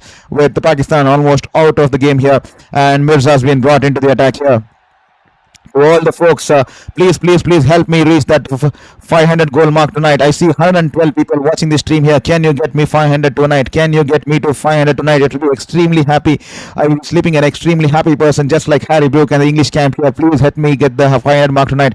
Take this opportunity to hit the subscribe button tonight. So now Shiran were gone. Pakistan is paying for midfield. Yes, not midfield. Yes. Congratulations. Sorry, I got excited and missed out on seeing on the comments. We'll just get back to it. Mirza here this time, bowling outside the off stump. I think that should be outside the guideline. That should be a white ball there. So Max Butler would love to see Brook get defensively. Definitely, what a wonderful knock, Max Butler. Definitely, this game, one of the historical games. Definitely, I will remember this innings for a long time. Harry Brook, he's been sensational tonight. No, Sheen Anwar, I mean, extremely sorry. I mean. You would have to accept. I think England going to win on the game, but you would have to accept that Harry Brook played a knock for the ages. It's not like England just won out of somewhere there. You should definitely acknowledge the kind of innings Harry Brook played, and you should definitely be appreciating that it took that sort of an innings to defeat Pakistan tonight. And definitely that's a wonderful knock here. Definitely all cricketing fans would realize that it took that sort of an innings to bail Pakistan out of this game here, to defeat Pakistan tonight. So Pakistan is playing for midfield, but caught late. Yes, definitely he got the wicket, but not a little too late here. And you will also have to blame the indisciplined fielding and the indisciplined links they bowled, because the Pakistan bowlers bowled a lot of bad balls to Harry Brook. They bowled the half trackers, they bowled a lot of balls onto his pads, and they bowled a lot of bouncers. I mean, half trackers and short pitch deliveries. And we all know how dangerous Harry Brook and how much he fancies going over the deep square leg legion, especially when he bowled the bang the ball in short here. So definitely Pakistan missing out a trick or two there. Definitely, I'm not sure had they not done their homework and realized that Harry Brook likes playing those pull shots. Definitely something for the management to look about, because all these teams these days have team analysts and performance analysts, because they study the strengths and weakness of the batters there. And they're extremely difficult for me to understand why these guys bowled a lot of short pitch deliveries and full length deliveries to Harry Brook, because we all know he's extremely strong behind the wicket and also straight down the wicket. And these guys bowled a lot of full length deliveries and a lot of half trackers where with the ball angling into the batter, they're giving Harry Brook an easy chance to score on many occasions over the deep square leg region and then towards the deep fine leg region, especially the spinners straying down. We all know he loves his sweep shot, so bowling with the left arm action into the pads and the match. I think where Pakistan lost the game. Pakistan lost this game in the 6th over when they brought in Mohammad Nawaz, and that 17 runs coming changed the entire momentum. Shadab Khan had scored the 10-15 runs cameo in the last over, and the momentum was being carried out into the second innings, and England started in a very bad way because Pakistan were riding high on momentum with Shaheen Afridi picking those 3 wickets. And then all of a sudden that 6th over where 17 runs came, and not because of the batter's talent. I mean, not because of the batters creatively hitting those shots. It was because of that they were like 35 for 3, and Mohammad Nawaz comes in and bowls that wide balls straying down the leg, half trackers, easy pickings for Will Jacks for Harry Brook, beg your pardon, and that changed the momentum, because that over I saw a lot of players dropping their shoulders, and then suddenly the momentum changed. And since then Harry Brook got his hands moving, his feet moving, because he got the confidence back. And definitely that's what cricket is all about. One over of lapse in concentration, and the game momentum can be taken away from you. And today we saw the 6th over, how the momentum changed, and the drop catches and the missed fields, and how much half trackers were bowled by Usman Tariq, Shadab Khan. So definitely that is one of the big concern here. So just 159 for 6 here, and to all the folks who are watching here, please hit the subscribe button there. We just seem to have lost some connection out there on the broadcast here. I think that's just give you a moment to reset that. So that's been the story so far. Harry Brook playing a gem of a knock here, and he's managed to take England to home, almost to home here. Just the final proceedings, final nails in the coffin here. We'll have to wait and watch how things go. We'll have to just wait and watch as 160 for 6 after 18 overs here, and they require 5 runs in 12 balls here. That should be an easy outing for you. So please, just 11 subscribers away from 50. If you people haven't subscribed, help me cross that 500 tonight. Please help me cross that 500 tonight. I will sleep a happy person. Share it with your friends, share it with your family, ask them to subscribe. Help me cross that 500 tonight, and that will be in the world to me here. 160 for 6, 18 overs, 5 runs required of 12 balls here. Salman Aga, lot introspect here. No, not just with his kind of captaincy, but also with the kind of batting he's been playing for the past few times, and he has never been put under the scanner. Especially someone will have to address the kind of batting he's been playing. Definitely, he would have learned a thing or two watching how Harry Brook led the team from his front and how he's been batting responsibly and not throwing away his wicket. And Salman Aga definitely needs to put some yards behind, and he would definitely need to think about the kind of shots he's been playing. This time, Mohammad Nawaz, he's picked up the wicket of Will Jacks. Will Jacks backing away and trying to go over the infield, over the long off region there. He's been cleaned him up. Will Jacks has been cleaned up by Mohammad Nawaz. Wonderful ball there this time, pitching and turning away from the batter, and Will Jacks going for the big shot there. Nowhere in position. That's what happens when you try to play the glory shots with, and he was in no position to play the shot, and he's been cleaned up here. 28 for 3 here. Will Jacks been dismissed. Can Pakistan get a wicket or two here? That will make things interesting because England are 7 wickets down. If they get down to 8 or 9, that will make things more interesting here because that could be a close contest here. Overton and Dawson here. Can Mohammad Nawaz get one more wicket here? Can we get 2 wickets on 2 balls, and England will suddenly looking at 8 wickets down? That will be an interesting turnaround. Can Pakistan still find a way into it? I know it's a little bit late, just like Nausheen Anwar has said in the comment box there. It's a little bit late, but can he get one more wicket off this ball here? Can he get Dawson? And then it will be the last 2 batters. That is going to be extremely interesting contest if it goes down the way here, especially with last wicket coming into play rightfully. Please have a slip in squad on there. Bring in the slip there. Salman Aga, he definitely needs to bring the slip here. Hopefully he brings the slip fielder in here. We'll have to wait and watch with Salman Aga because yes, he's definitely brought in the slip here. This time Mohammad Nawaz, once again poor ball. Why do you have to ball short half trackers here? Indisciplined bowling here from Pakistan. Once again half tracker to the 9th, to the batter coming in at number 9. Who bowls half tracker to a batter coming at number 9 and gives him that easy single? Once again Mohammad Nawaz giving him that easy single there as he drives it away towards the sweeper cover region there for single there. So here is Overton all set to face Mohammad Nawaz. Can we get a breakthrough here? This could be an interesting phase. Once again, beautifully bowled. This is the kind of ball you need to bowl. Angling into the batter there, turning away from the batter there, and Overton happy to just tap the ball there. Can Pakistan get 1 wicket here? This could make things interesting. We just have 9 balls, 4 runs. 1 wicket will take them to 8 wickets down. That will be just 2 wickets left.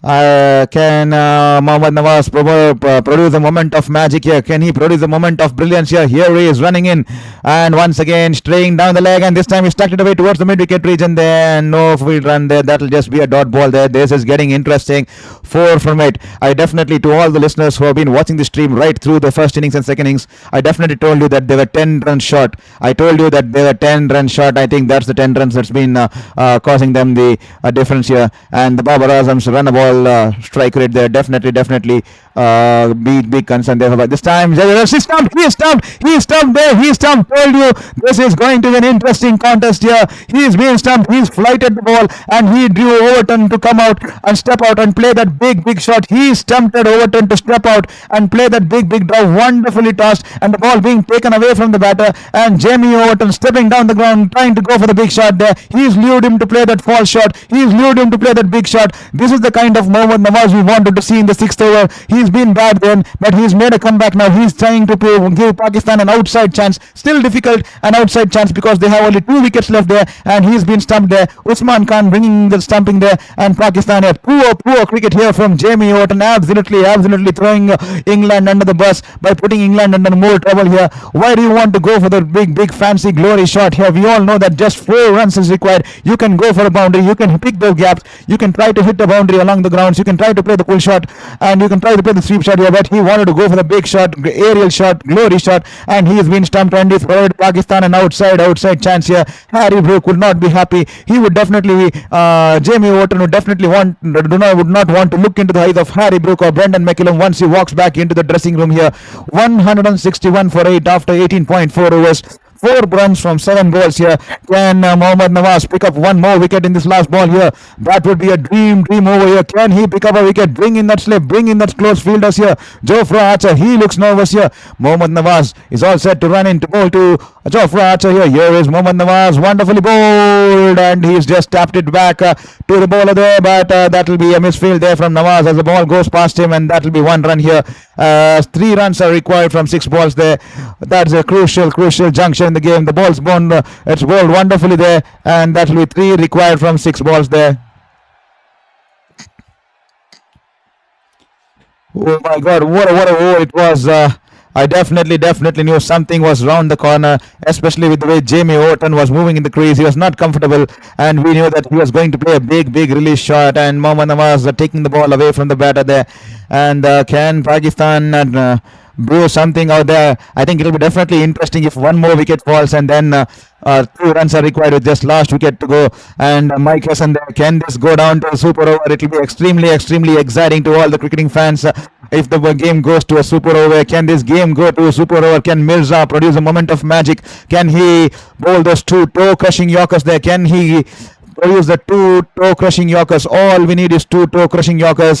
Hit those stumps. Don't give any freebies. Please don't bowl any short balls, half-trackers there, because Pakistan has lost this game bowling those half-trackers, giving those freebies here. 162 for 8. Can he get a Yorker in? And I think that will be a penalty there for Pakistan. They will have to bring one fielder into the circle because they were a little bit short on time here, so they'll definitely have to bring one fielder in, but definitely that wouldn't matter. I think definitely they would want to keep the fielders in here. Salman Aga, get in that slip, please keep in the slip here. I'm not sure why they haven't kept a slip here. Once again, attack, you need to attack. No slip out there. Absolutely shocking there. This time once again a half tracker there. Definitely this is where Pakistan losing the game. Once again half tracker, and Jofra Archer has pulled it away towards the deep mid wicket boundary, and that will be 4 runs there. Poor bowling once again. What on earth were you doing? Once again bowling that half tracker, running in from all the way from the pavilion, and he's running all the way and bowled a half tracker to a number 10 batter there. Absolutely doesn't make sense here. Absolutely doesn't make any common sense here. And he's managed to gently pull it away, and the ball rolls away into the fence here. Freebie there. These kinds of freebies costed Pakistan tonight. Definitely something they would have to go back home and go back to the dressing room and think about it, because the Pakistan actually batted wonderfully to put that 165 on board, and it's the misfield, it's the catches, and these half trackers. If you observe the pitching map of Pakistan today, a lot of balls, I think almost 25 to 34% of balls have been bowled in the half tracker zone. So this is the short pitch deliveries which have no pace. This was coming in the hip of Jofra Archer. Absolute half tracker there. Poor bowling, not the kind of ball you would want to bowl at number 10. And Salman Aga definitely knows that. The Pakistan management will definitely know that. Mike Hassan will be extremely disappointed there. Jofra Archer hitting those winning runs there, and England going on to win the game by 2 wickets here. What a game we've had on cards today, especially after 2 nights of having especially after the last 2 nights being the games where the same where one team completely taking away the game from the opposition. It was a single-sided affair, both the games here. But today it's been an exciting contest, and Harry Brook, the man for the moment there. No wonder the English fans there in the Colombo in the stands are celebrating. They know the importance of this win. They managed to get 2 out of 22 here. They managed to defeat both the Asian teams here. They managed to defeat Sri Lanka convincingly by 50 odd runs, and now they come back to defeat Pakistan by 2 wickets. And Harry Brook, take a bow, gentlemen. That's the kind of leader you want. That's the kind of knocks you expect your leader to come and play and set a role model and an example for the entire team. He set out a message to the entire team that you need to play in this format. You need not throw your wicket here. And today the entire team will be proud of him, and will definitely be eager to take a leaf or 2 from him and learn how to play under such circumstances. When the team needs you and you stand out for them, you raise your hand and you play for your team and you play for your country and deliver it. And wonderfully he's managed to deliver it, scoring that big 100. I think this is the 3rd or the 4th 100th of this tournament, if I'm not wrong. I think this is the 3rd 100 of this tournament. Yes, I think it's the third if I'm not wrong. tournament, guys. So that's been the story so far. England going on to win this game. To all the folks who just joined us, please don't forget to hit the subscribe button there. I see only 14 members have managed to hit the subscribe button there. So please be kind enough and hit the subscribe button and help us get close to the 400 and 500 mark there as soon as possible there. So thank you, Max Butler, for your message there. Great stream. Thank you for your commentary. England made it harder than they should. Definitely, Max Butler. England definitely made it look harder. I think still a lot of work to go despite the win for England there. Especially, I still don't understand why in the modern international cricket, people when they are nearing the target, especially when they are on the lower end of the batting order, they still go for the glory shots. I think it looks fancy to the eyes, definitely, but when sometimes you have seen a lot of some occasions that sometimes you try to give opposition and a chance to get back into the game, just like Jamie Overton. I think. Yeah, not the kind of shot you would want to see. Jamie Overton and Will Jacks, they were especially at this stage. You brought back Pakistan, giving them an outside chance into this game there. So definitely something that the modern Gen Z cricket needs to work around. It looks fancy to the eyes, the big glory shots, but definitely, nevertheless, it's a victory that matters the most. And 166 for 8 England. To all the folks who joined us, hope you enjoyed the stream. And Aussie Debrel 6905 Pakistan. Beat themselves in the match. Definitely Aussie Debrel. Pakistan have to blame themselves, no one else, because you see the kind of bowling they bowled, especially the way Mohammad Nawaz bowled that first over, giving that 17 runs. I mean, that was the game changer. That changed the momentum because England were 35 or 34 for 3, and that brought the momentum back to Harry Brook. And that's the moment Harry Brook started capitalizing on things and ended the power play on a high note as they managed to get 50 plus runs on the power play there. And then Usman Tariq bowling that short pitch deliveries, the quicker ones. I mean, he was bowling the spinners so wonderfully, the googlies, the off spinners so wonderfully, and he experimented by bowling those quicker ones with the seam up delivery, where he ended up giving pace onto the bat, pace on the ball, and bowled those half trackers. And we all know Will Jacks and Harry Brook extremely happy to receive pace on the ball, especially when you're straying down the leg, bowling those half trackers, and they punish the bowlers for the mistakes. That's all. They played simple cricket, kept it simple, rotated the strikes, took those calculated risk, and waited on the mistakes done by the Pakistan bowlers and made them pay for those mistakes. They ensured that they make them pay for the mistakes, and they did smash them out of the park to hit those boundaries, occasional boundaries. And Pakistan extremely erratic with the bowling line and lengths, and poor fielding to drop catches, miss fields, they lapse in fielding because a lot of singles were turned into twos there. Every single run, they imagine if they had managed to save the 10 runs, that 10 runs could have come handy now. And rightfully, Harry Brook there being urged the player of the match here. What a knock he's played here. He's batted his heart out for the team here. He's played a captain's knock. What a century we have seen today. What a century to all the fans we have witnessed today. So let's put you the scorecard on the screen here. Philip Salt dismissed for first ball duck of the innings. A poor shot there. Once again caught by Khan and bowled by Afridi. Josh Butler, once again he is caught by Khan and Afridi. He tried to play a hard flash shot and only managing to get an underage back to the wicket keeper there. Harry Brook there, he is the standout man there, single-handedly almost 100 from 51 balls of 10, hitting 10 fours and 10 fours and 4 sixes there. Jacob Patel once again not being amongst runs. Tom Banton once again poor cricket there. Sam Curran I think was again struggling with the strike rate there. But Will Jacks once again, those 28 runs. Will anyone speak about the innings of Will Jacks here? I mean, that 28 runs was extremely crucial. Imagine if Will Jacks hadn't got the 28 runs and he capitalized on that over of Usman Tariq, very bold, the short pitch deliveries, hitting those 2 sixes and two boundaries there. And if that had bowled wonderfully there, Pakistan would have definitely had that extra 10 or 12 run cushion to play in that last over. But once again, Usman Tariq trying to experiment a little bit too much there in search of wickets rather than keeping it tight over there. And Jamie Overton then once again senseless, no-brainer batting out there, trying to go for the big shot and giving Pakistan an outside chance. But Jofra Archer finally managing to hit that winning runs and taking the Pakistan home tonight. So that's been the story so far. England winning the second Super 8 game, and they have played wonderfully tonight, and definitely they will be eager to continue their form going ahead in this tournament here. So that's the story so far here in this Super 8 Group 2, and England have managed to qualify for the semi-finals here with this win. Beg your pardon, because game was washed out here. Yeah, and thank you, Noshin Anwar, for being a good true sportsman spirit, showing true sportsman spirit out there, and congratulating England despite the loss to Pakistan. I know it's going to be hard to take, but definitely Pakistan played good cricket, but not so good enough with the ball there. They have themselves to play, but something to learn as they go back, and they will learn on the go here. So with that said, England have managed to qualify with two wins coming in, and because one of the games was washed off, and both the teams sharing 1 point there. 4 points is enough for England to secure a place in the semi-finals. So England now securing the place becomes the first team to secure the place in the semi-finals here. And to have a look at the scorecard here, bowling scorecard here for Pakistan, Shaheen Afridi, wonderful, 4 overs, 30 for 4. He's bowled wonderfully. The last over a little bit expensive, but he has bowled wonderfully. He's come back into the team after being rested out. He benched out last game, and he was definitely delivered here for the team. Salman Mirza, 3.1 overs, 26, decent enough, but poor ball in the last over there. He could have still got in the fight there, but Saim Ayub, 2 overs, 21.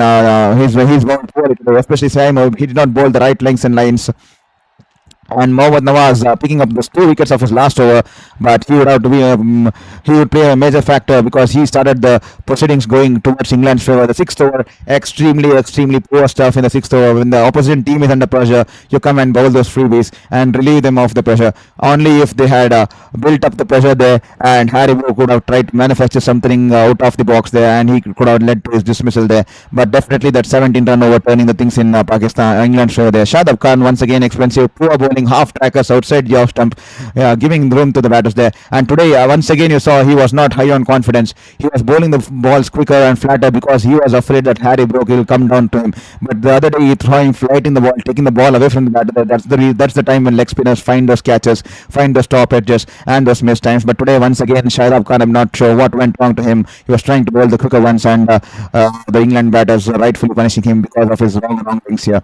And Usman Tariq, 4 overs, 2 for 31, extremely good in the first 3 overs, and last over when England were under the pressure because they were low, they were requiring a little bit runs in the end. Usman Tariq experimenting a lot, bowling those quicker ones rather than bowling his traditional balls there, and he was smashed for quite a few runs by Will Jacks, and that 28 runs coming off the blade of Will Jacks coming out extremely handy. And Will Jacks has always been playing this kind of knocks in throughout the tournament, and once again those 28 knocks extremely crucial despite Harry Brook's 100 there. So that's been the story so far. Pakistan winning the toss, put up 164 for 9, courtesy Shahib Zada Farhan, who has been in top form. He is the top runs getter in this tournament here. He's scored 63 of 45 balls, and Fakhar Zaman scoring 25 of 16. Shadab Khan a good cameo of 23 of 11 to take Pakistan to 165.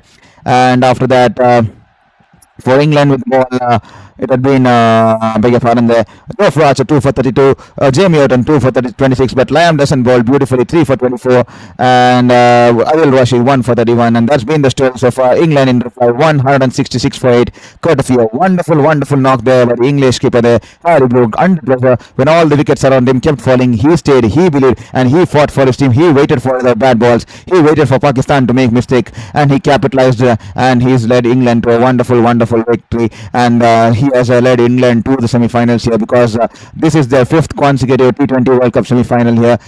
England, they have been consistent in this semi-final, because one of the games was washed off between New Zealand and Pakistan. A victory here tonight for England means 4 points is enough for them to march into the semi-finals here. They become the first team of the 2026 World Cup 2020 edition to march into the semi-finals, courtesy a match-winning, breathtaking knock there from the English skipper Harry Brook, 100 runs of 51 balls, and this is his best score in T20 internationals. He's saved best for the best part of the tournament here. Wonderful there. To all the folks who have joined in us on Sports Beyond Cancer, hope you enjoyed the stream, hope you enjoyed the commentary. I hope you enjoyed every single moment of the cricketing game, whether you are watching on TV, on the ground, or from Colombo. I hope you enjoyed every single moment of this game here. Harry Brook, the player of the match here, and tomorrow we have a good game on our cards here. We have the likes of New Zealand, the Kiwis taking on Sri Lanka. I definitely I'll be supporting the Kiwis tomorrow because New Zealand has been my second home, because I have been I was working there as a sports journalist for 4 years, so definitely will be backing as the second because New Zealand has always been my second home after India, so definitely backing the Kiwis and the Black Caps there. Unfortunately, they too had to share points with Pakistan the other day, but definitely they would look to get a victory tomorrow, and probably a victory tomorrow would mean Sri Lanka out of the contest here. So we'll have to see how things go. But please stay tuned for tomorrow's game. I hope to see you all around tomorrow at the same time, 7 o'clock. We'll be starting the stream of New Zealand taking on Sri Lanka. I hope you enjoyed the stream. If you enjoyed the stream, please share it with your friends and family. And please, to whoever who hasn't subscribed till now, we are putting a lot of efforts for the past 3.5 hours. So one subscribed, all it takes is 2 seconds of your life there. One subscribe will mean the world to us. We will go back sleeping happy person there. So kindly hit that subscribe button and make me happy and make me feel good about myself for putting up with this effort and bringing you the live stream of the England versus Pakistan game. England winning the game by 2 wickets with 5 balls to square. That's all from Sports Beyond Cancer in this super hit game. England going on to win and march into the semi-finals here. We'll be back for more action and more sporting verticals on Sports Beyond Cancer. Thank you for being an integral part of Sports Beyond Cancer. With that said, stay tuned for more sporting action. Hope you enjoy your night. Hope you enjoy your stay with your friends and family. And hope you take care of yourself. Stay warm and take care. And hope you had a wonderful time out there. Jamaica, Darren Thompson, 1-2. Support good cricket. Definitely, we too support good cricket. And that's the reason we promote sports in the right direction. Here we don't mock players. Here we don't create memes on players. Here we don't ridicule players using derogatory words. Here we don't body shame players, because here we want to pursue sports in the right direction so that we use the sports as a catalyst to promote positivity and promote sports in the right direction here, because we see a lot of streamers who call themselves as sports live alongs, watch along streamers, and it's unfortunate to see that they mock players, create memes on players, and also ridicule players using derogatory words and all those kinds. But unfortunately, a lot of people like those kinds of content. If you see for the past 3.5 hours, if you can see on my screen there, only 2,300 people have managed to come live on this channel here. But if you see those kinds of channels where they mock players and ridicule players and they create all the spice around ridiculing, body shaming players, they receive like 350k, 450k kind of viewership. So that's extremely hard to digest, because not because I'm not getting the viewership, but it's extremely hard to digest that how the sports gens fan culture is changing, because I don't consider them as sports gens fans. But definitely these kind of fans are liking that kind of negative where hatred is spread against players and those kind of stuff. So definitely hard for me to digest that where the sports culture is heading towards, what the future is going to be in regards to sports culture. As you can rightfully see in the broadcast, a lot of social media influencers are promoting cricket there. A lot of influencers who have no connection with sports and cricket, they are promoting cricket on the broadcast channels there. So definitely a big concern, because definitely those kinds of streamers getting in 350k, 450k in the viewership in 1 hour in the 2.5 hour stream, and we just getting 2,300. I hope things change and people start liking real sports journalistic style of watch alongs and live streams, and start respecting them players, because those streamers, in the name of watch alongs, they mock players, ridicule players, and people like to see hatred and pulling others' legs, and no wonder they are getting all those 350k views there. Definitely, I hope things change there, and hopefully that will change with time, because I definitely don't like where the sports culture is heading in the future, how it's been shifting rapidly. So with that said, we'll be signing off from Sports Beyond Cancer. Hope you enjoyed the show. I hope you enjoyed the commentary. Hope you enjoyed the game here. What a contest we have had on cards. We have been missing this kind of cricket from the past 2 days here. And to all those folks who missed my commentary yesterday, as you mentioned in the comment here, extremely sorry, because we had an UPS breakdown. We'll definitely try to fix it once we get in the funds. We are sorting some funds, and definitely we'll try to fix it, because we don't want to miss out on streams, and we don't want you missing out on streams here. So hope you had a wonderful day, and hope you all sleep well. This is Saurav Vitlamurthy signing off from Sports Beyond Cancer. Take care. Bye bye. Join me tomorrow for the New Zealand taking on Sri Lanka, and that's going to be one more interesting contest here at the ICC Men's T20 World Cup 2026. Take care. Bye bye.